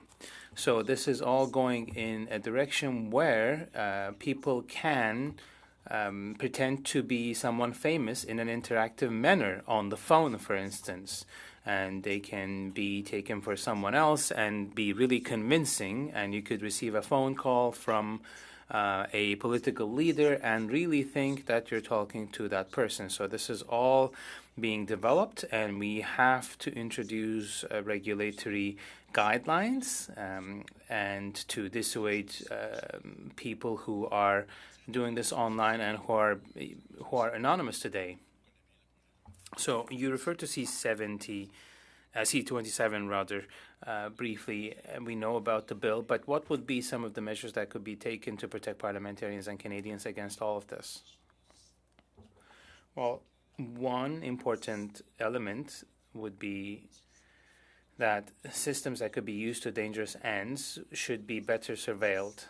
So companies who produce these systems, and again, it costs hundreds of millions of dollars, they have to have the obligation of responding to the government, and they have to introduce measures to make sure that these tools are not used for dangerous ends to harm democracy, etc. And the civil society should also have a say and look into all of this. That would be the minimum.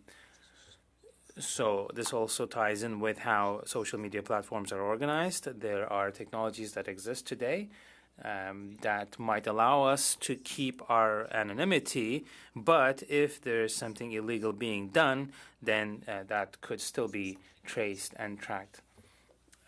Because today it's very easy to create accounts, anonymous accounts, and if governments decide to introduce something of the sort, that will be a level playing field for all companies, and it will be good for society at large.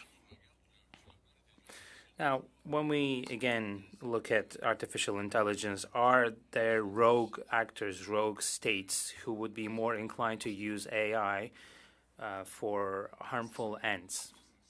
I mean, it's clear that the country that's the most advanced in AI after the United States is China. They have a very significant number of researchers and companies, and they also have military, national security, and intelligence agencies equipped with these tools, and they have a lot of means available to them.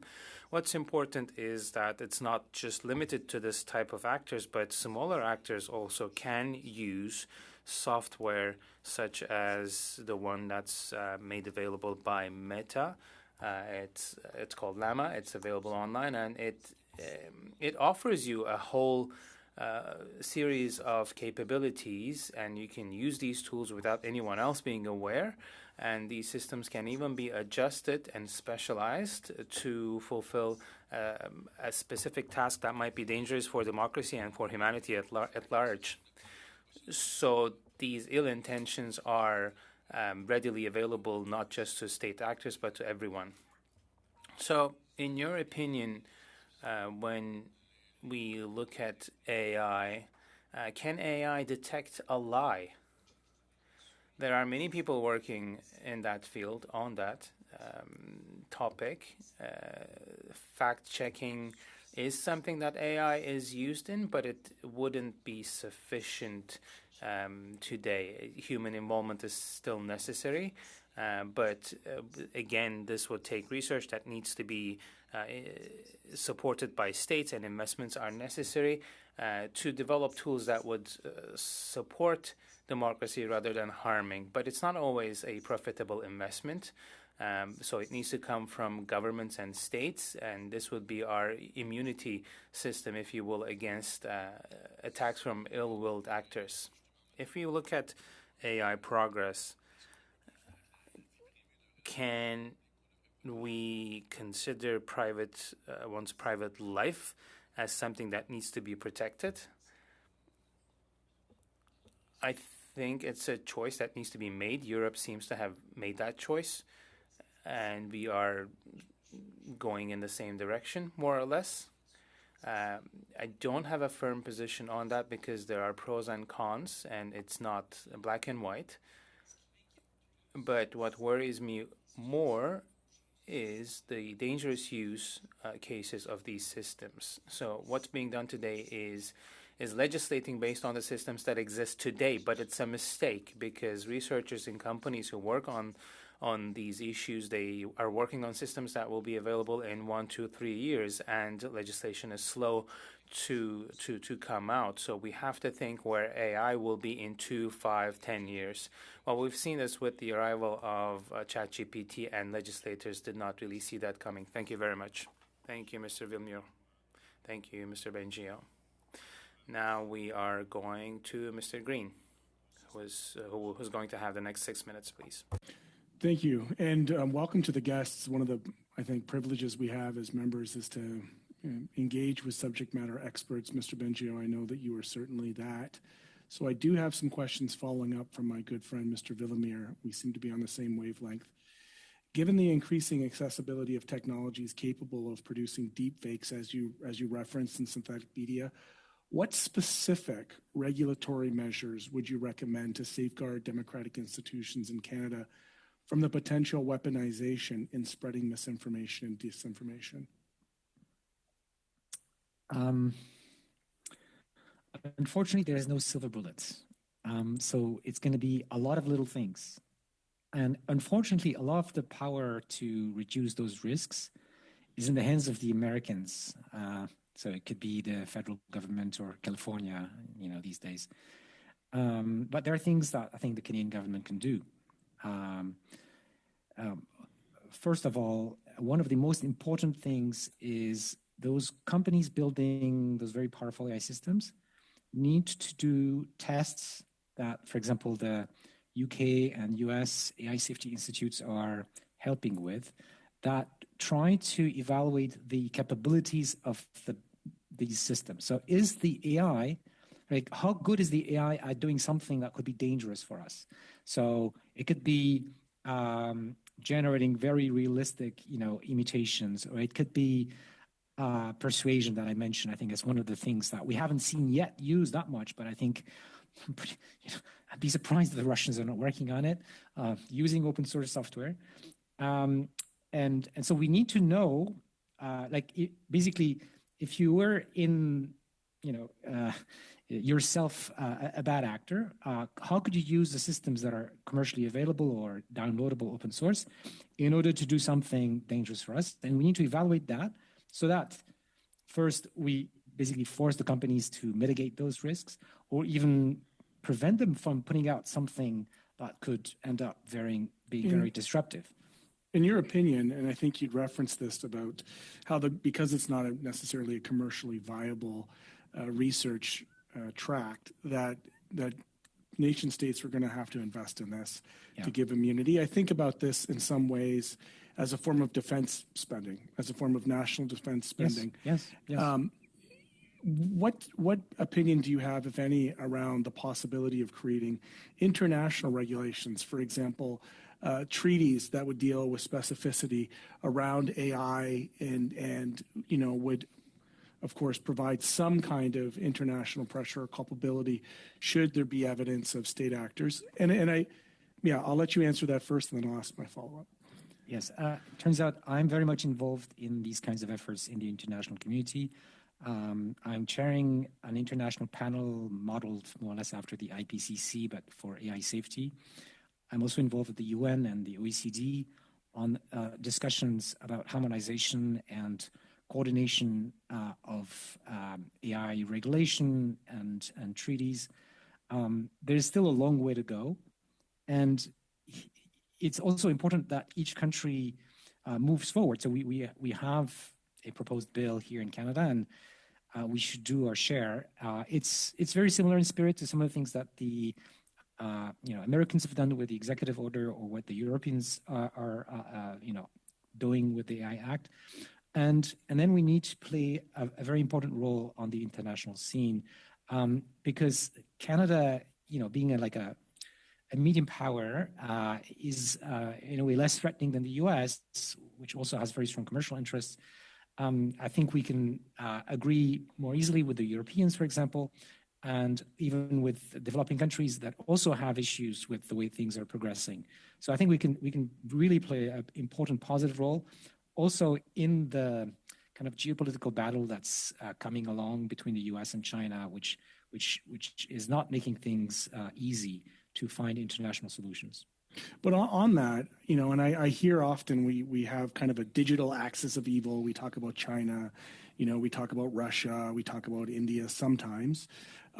Is it not safe to say all countries are engaging in this in some form or another, and that it's often a matter of degrees of rhetoric about what is an influence campaign and having, international influence versus international interference? So going back to this idea of treaties, of internationally recognized law established, you've mentioned the United States and Europe. Are they not also involved in this? And if so, is the regulations that they're putting forward only considering the short term and domestic interest? I think there are red lines. There are ethical red lines. We do have, legal protection in countries that don't exist in other countries. And so there are differences. But you're right. Everyone's trying to use technology to their advantage at different degrees. We should make sure that we have more transparency in how these tools are used, whether it is by corporations or by state actors like our governments. Eventually might be tempted to use AI in order to influence their own people. And we need to have guardrails against that as well. Of course, we need to protect against state actors that are clearly intent on destabilizing our democracies. But you have to think in a few years from now, maybe a decade, I don't know, we're going to build machines that are going to be as smart as humans.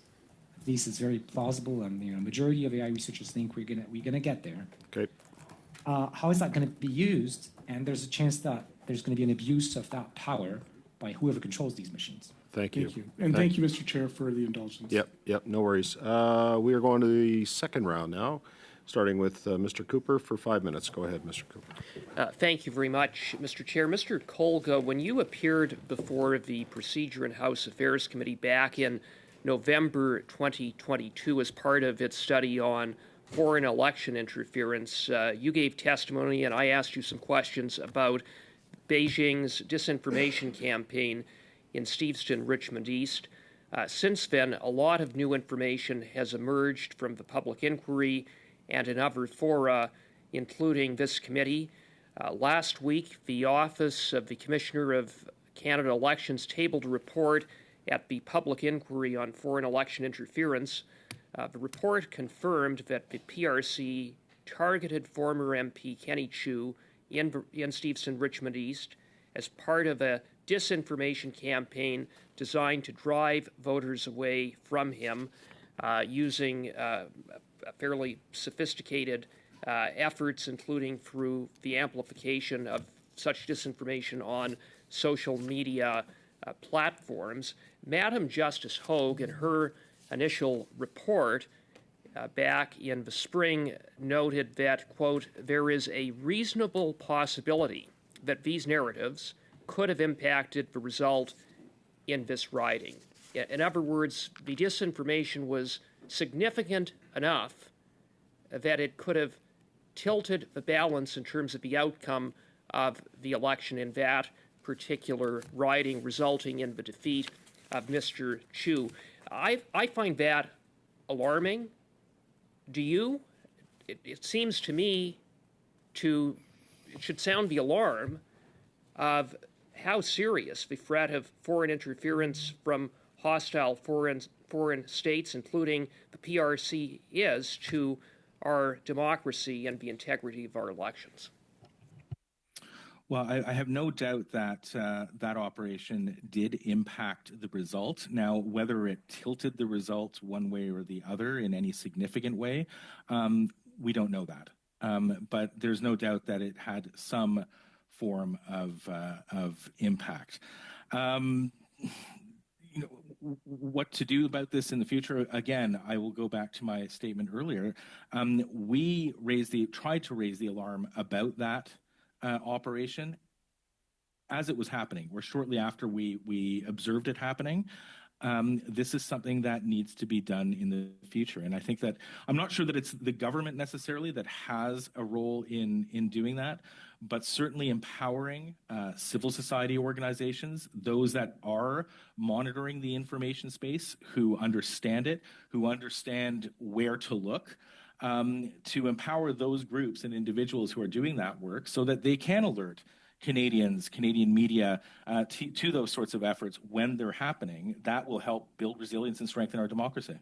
Well, you indicated that perhaps it's not the role of government, but there were structures and processes in place at the time of the 2021 election. I would note that in May of 2021, an IMU was sent to the Minister of Public Safety that specifically noted that Kenny Chiu's riding was of high interest to the PRC. That IMU went into a black hole. The minister claims he never saw it, even though it went to himself, then Minister Blair, his chief of staff, the Deputy Minister of Public Safety.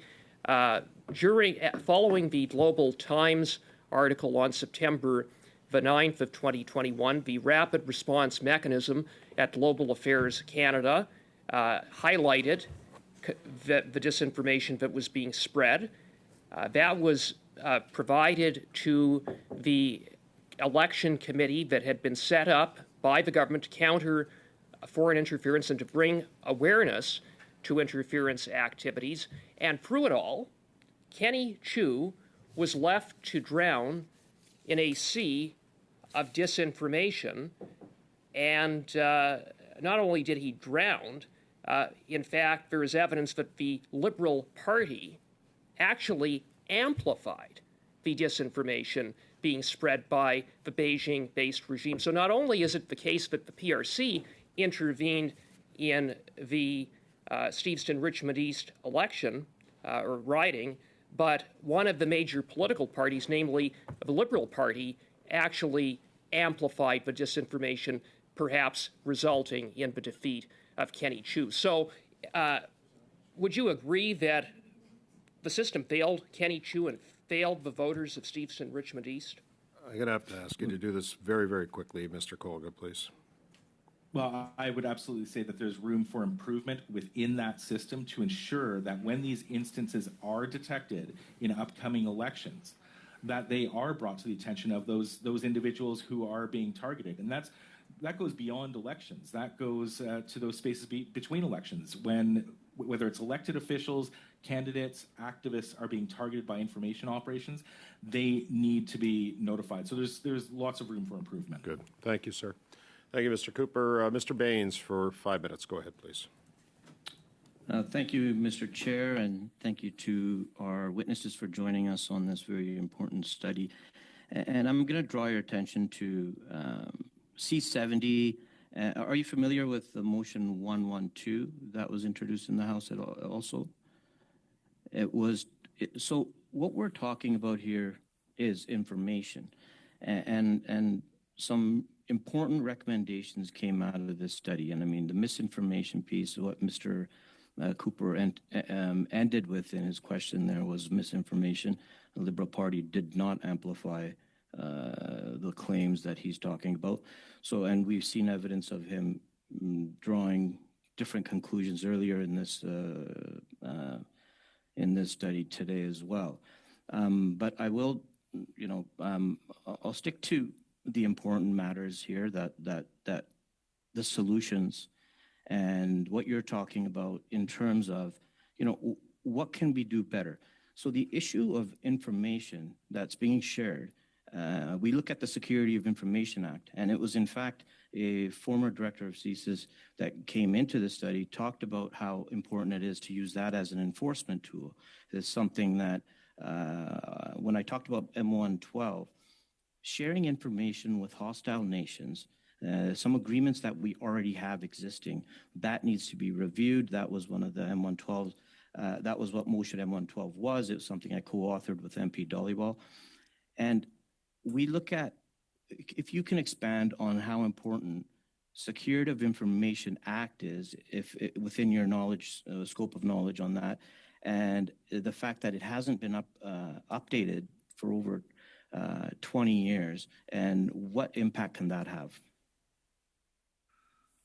Well, I think it will have a tremendous impact if it's properly implemented, and again, if it's enforced. That update in C70 to the Security of Information Act will go a long way to helping defend vulnerable communities, activists, journalists, and of course parliamentarians who are being targeted with transnational repression.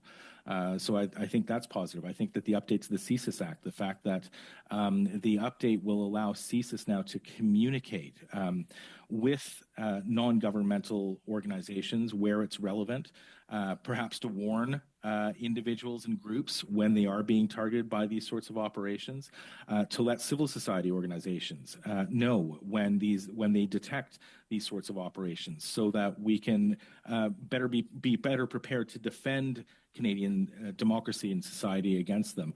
That's a major improvement. And of course, as part of C70, we also saw the adoption of the Foreign Influence Transparency Registry, which is also going to be critically important. The implementation of which we'll have to keep an eye on. But this will be also, it's an incredibly important measure in defending against these sorts of operations in the future. And I hope that that legislation will be implemented very quickly and that it will be enforced. I'm going to take another question, a different question, different path. Do you think there needs to be more vigorous sort of back checking on, say, members who are interested in running for office, who may have previous relationships with foreign entities, foreign countries? An example, in 2020, the member who is now the current member for Calgary Heritage, he helped produce a controversial report by former CBC reporter Terry Molesky, alleging Pakistan secretly created a Sikh separatist movement. And this report was then amplified by official Indian government accounts. And then later, the same member led the Macdonald-Laurier Institute's partnership with the new Delhi-based Observer Research Foundation. It's an Indian think tank set up with funds from Indian oil giants, and now is a member. Do we need to look at some relationships members like this may have with previous governments who are now showing hostilities and interference here domestically? Well, absolutely. I think any candidates at all three levels of of government, that process of vetting them should be far more rigorous. Absolutely. I don't think that anyone would have anything against greater transparency as part of that process. So I would completely support that. How much time do I have, Mr. Chair? 5 seconds, Mr. Baines. Well, thank you for your testimony today. It's very valuable. Thank you, Mr. Baines. Thank you, Mr. Colga. Monsieur Villemure, pour 2 minutes 30 secondes, s'il vous plaît. Merci, Monsieur le Président. Thank you, Mr. Chair. We are going to make the best use of our 2 minutes and 30 seconds. Mr. Benjio, I'll have a question for you. Now, can you give us an outlook as to the future of AI, if possible, by giving us a couple of examples? Thank you for asking this question, because we don't have this tendency to think about the future that much. So human intelligence does not have an absolute limit, but it's also possible that there will be machines that will surpass us in this domain. Now, what this means, and what's more concerning for me maybe, is that those who will control these systems, companies, states, or others, will have immense power. Now, I will tie this into protecting our democracies. We will have to introduce guidelines to make sure that it's not up to one person, a CEO, or an organization, or even a government that have too much concentrated power in this field. As these systems are being further developed and as they become more capable, that presents a significant governance issue. It's as if we're creating entities, new species that are maybe more intelligent than ourselves, and that's very, very dangerous. We have to control that so that AI remains a tool and not something that will enter into competition with human beings. So people at companies such as OpenAI or Anthropic think about these issues, and we have to think about the same issues today. So we're legislators here, and as legislators, what can we do starting from today to prepare ourselves for the challenges of the future that are hurling at us at great speed? I think we need to provide incentives to companies so that they develop better protections. And we also need to have research financed by governments in domains such as fact-checking, for instance. And we need to also develop tools that will help our intelligence and national security communities to protect themselves and us against attacks against countries. And we need to get together with our international partners and find ways of developing AI that will remain safe. And this, of course, falls in the domain of governments rather than companies that are fabricating gadgets and that want to maximize their profits and that compete with others. I mean, that's our market system. There's nothing wrong with that, but that puts the responsibility in the hands of our governments. Thank you very much, Mr. Benjio. Thank you, Mr. Benjio. Thank you, Mr. Villemure. Thank you very much. Mr. Benjio, I've heard folks familiar with AI downplay some of the comments around what the potential is, but you've touched on some things, and I want to talk about technological singularity, or the idea that there's a point in time in the future when technological growth becomes uncontrollable and irreversible, resulting in kind of unforeseeable consequences. What are your thoughts on that? Is that an overstatement of the possibility, or is that something we should be aware of? Let me put it this way. Nobody has a crystal ball. The AI researchers, I think as you alluded to, disagree among themselves about the different scenarios.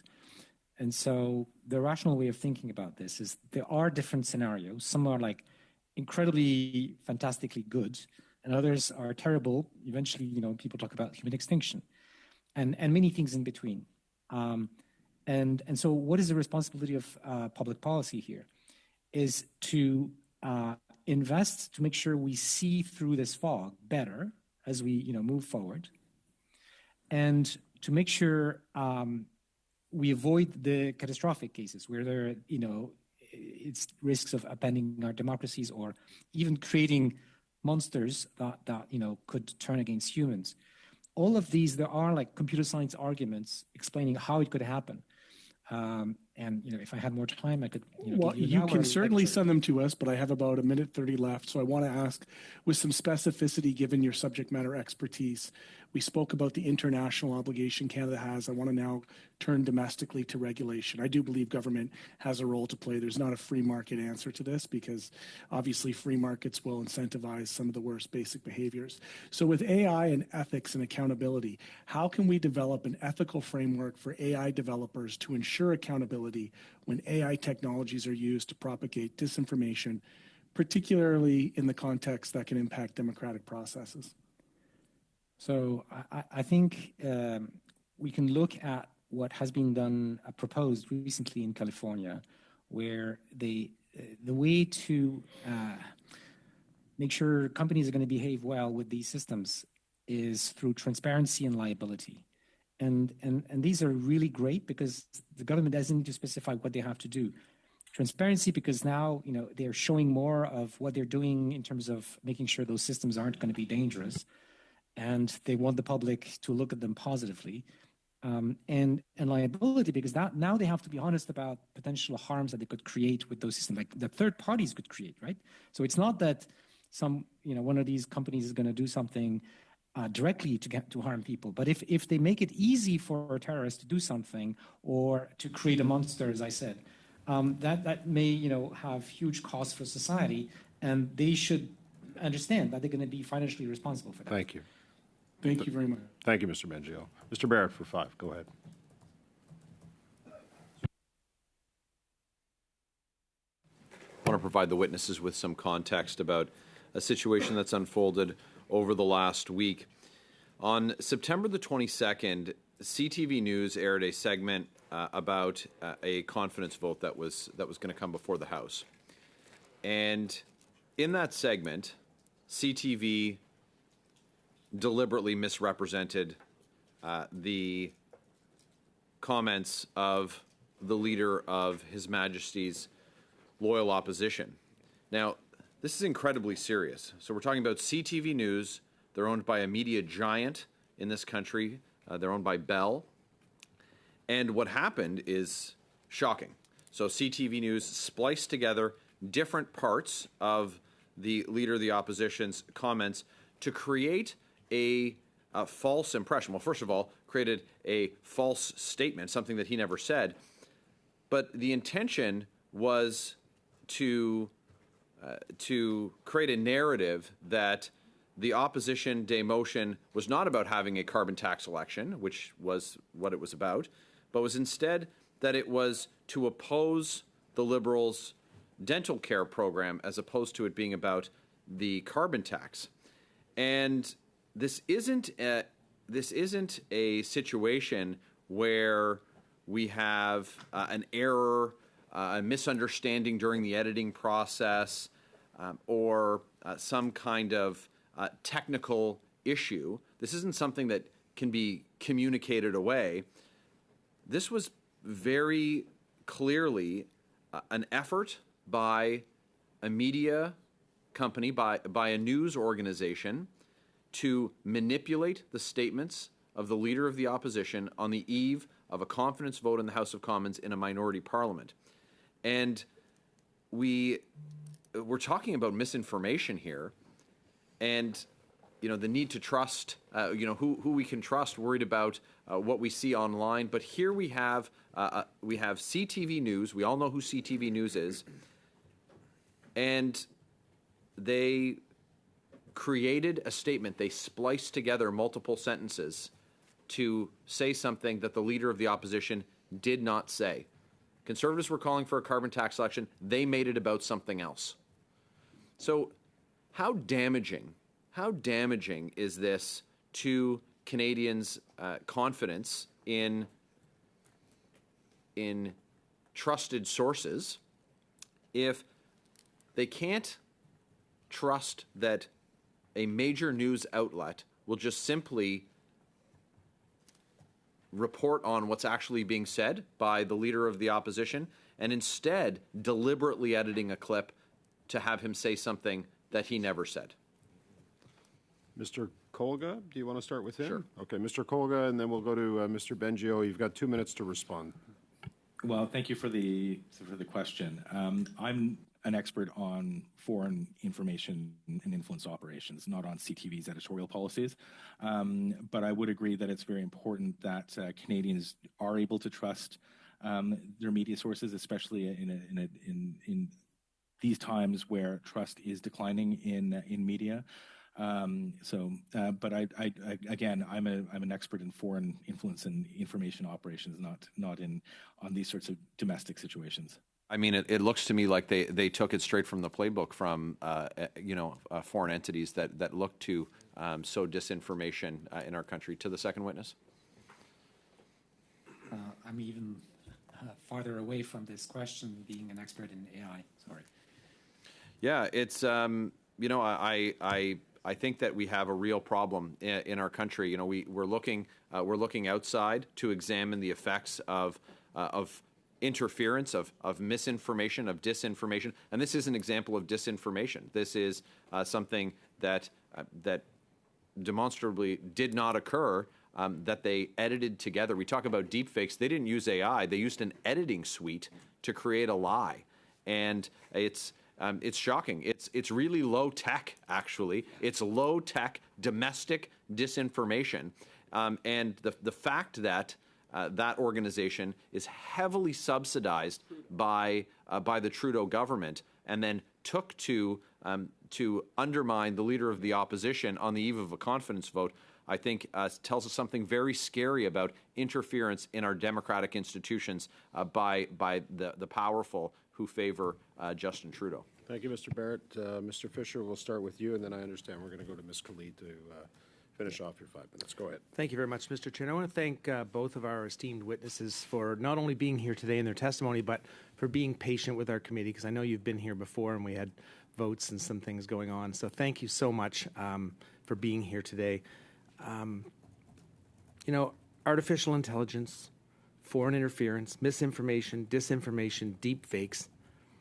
Last witnesses were talking about lost trust in media, lack of critical thinking skills. People just don't know what to believe or who to believe and who to trust. I had a conversation with a neighbor one time, and she told me she no longer watches news at all.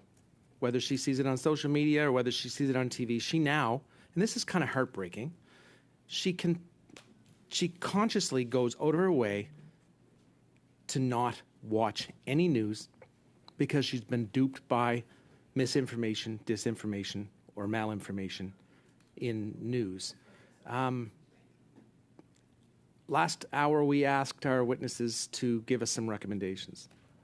How do we get back to a place where people in my constituency can feel that they can trust the news again? I would ask Mr. Bengio first, and understanding, Mr. Kolga, that may not fall within your exact level of expertise. I would value your opinion as well. So I'm going to say the same thing I said earlier and that I told the U.S. Senate a year ago, which is we need to stop with our international partners, but we can do our share here. We can stop the practice of anonymous social media accounts that allow foreign interference, that allow even AI to, be using thousands of accounts in a way that makes it difficult, but not just to trace them and take them down, but also eventually to get to jail the people who are doing things that go against our laws. And the reason they're not asking what your bank asks when you open an account is that they don't want to make it difficult for you to create an account because they make money on having more people and want to make it easy, and they compete with other companies. But if we had laws, and it is technically possible to protect privacy, so other users won't know necessarily who you are, but the government with the appropriate mandate could. And there I think a number of researchers in the world that are thinking about how to do that. There are technical solutions, and we should go in that direction. I would only add that we should look to Europe. We should look to the Digital Services Act. It is very effective in Europe. Well, I wouldn't say very effective. It is effective. It is a step in the right direction. Europe is making progress in terms of holding these social media companies to account, specifically for the content that's posted on their sites. We need to basically replicate that in this country. We should also look to our European allies like Finland, who have done an extremely good job of ensuring that future generations do have the digital media literacy skills they need in order to enable that sort of critical thinking. They inject digital media literacy into every course in every year within the school curriculum. It's not just one course a year or one class a year. It's throughout the entire education of a child from kindergarten to high school. They are learning about digital media literacy. So this is something that we should also be doing, and we need to start disrupting these sorts of activities, especially when it comes to foreign influence and interference, foreign influence and information operations. We need to figure out ways to disrupt these activities. Our European allies are doing this. We need to look to them again and learn from them how they're doing it and replicate those efforts here. Because if we're not disrupting these operations, if we're not holding those to account who are collaborating with these foreign regimes, then we're not going to move towards deterrence of them. So those are my 3 points. Okay, thank you, Mr. Fisher. We got 20 seconds left, Ms. Khalid. I looked over at Mr. Fisher. I do have a question I do want to ask, so I hope you'll indulge me here. First of all, let me say, Mr. Kolga and Mr. Bengio, that despite the technological problems that we had in the past, this was worth the wait. You've provided some valuable information to the committee. Whether we like to think so or not, sooner or later, we are going to have an election in this country, and the election is set for almost a year from today, so or sooner. And I want to hear from both of you, one with respect to foreign interference, the other, Mr. Bengio, with respect to artificial intelligence, the concerns that political parties and Canadians should have, and maybe some warning signs as we head into the next election. What are some of the things that we may be seeing down the pipe, if you will? Mr. Kolga, I'll start with you, and then we'll conclude with you, Mr. Bengio. Mr. Kolga? I'll try to keep it brief. I control the time, so you take your time. Because I think it's seriously, I think it's an important question that hasn't been asked at this point. Mr. Kolga. Well, look, we have a smoking gun that came out of the U.S.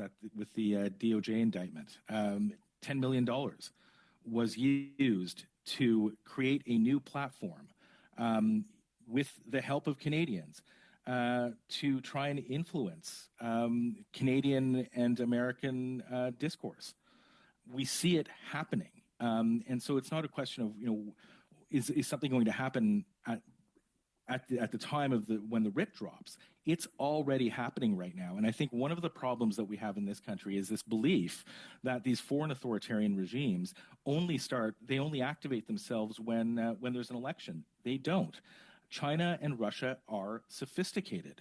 They engage in these sorts of operations well in advance of any election. It's 24/7 for them. The Russian government, for example, spends $3 billion a year on these operations. We're not even close. Even if you combine all NATO countries and their resources in terms of spending to challenge and defend against these operations, we're nowhere close.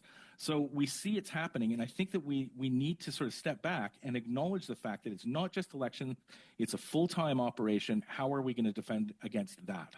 Okay, thank you, Mr. Kolga. From an artificial intelligence perspective, now and into the future during an election, what are some of the things that we should be concerned about as we head into an election cycle, Mr. Bengio?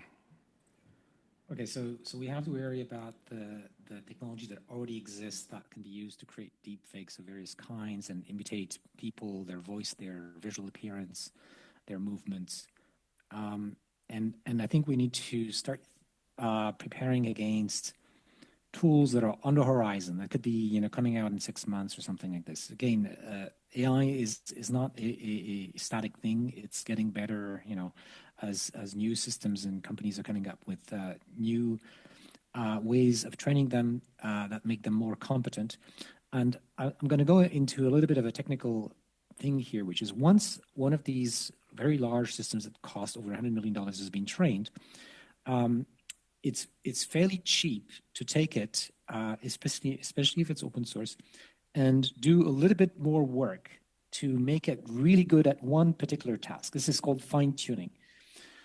So you could imagine, for example, that the Russians might be taking Facebook's Llama and then making it run on social media, interact with people and see how well it works, and taking that data in order to make the system even better at convincing people to change their political opinion on some subject.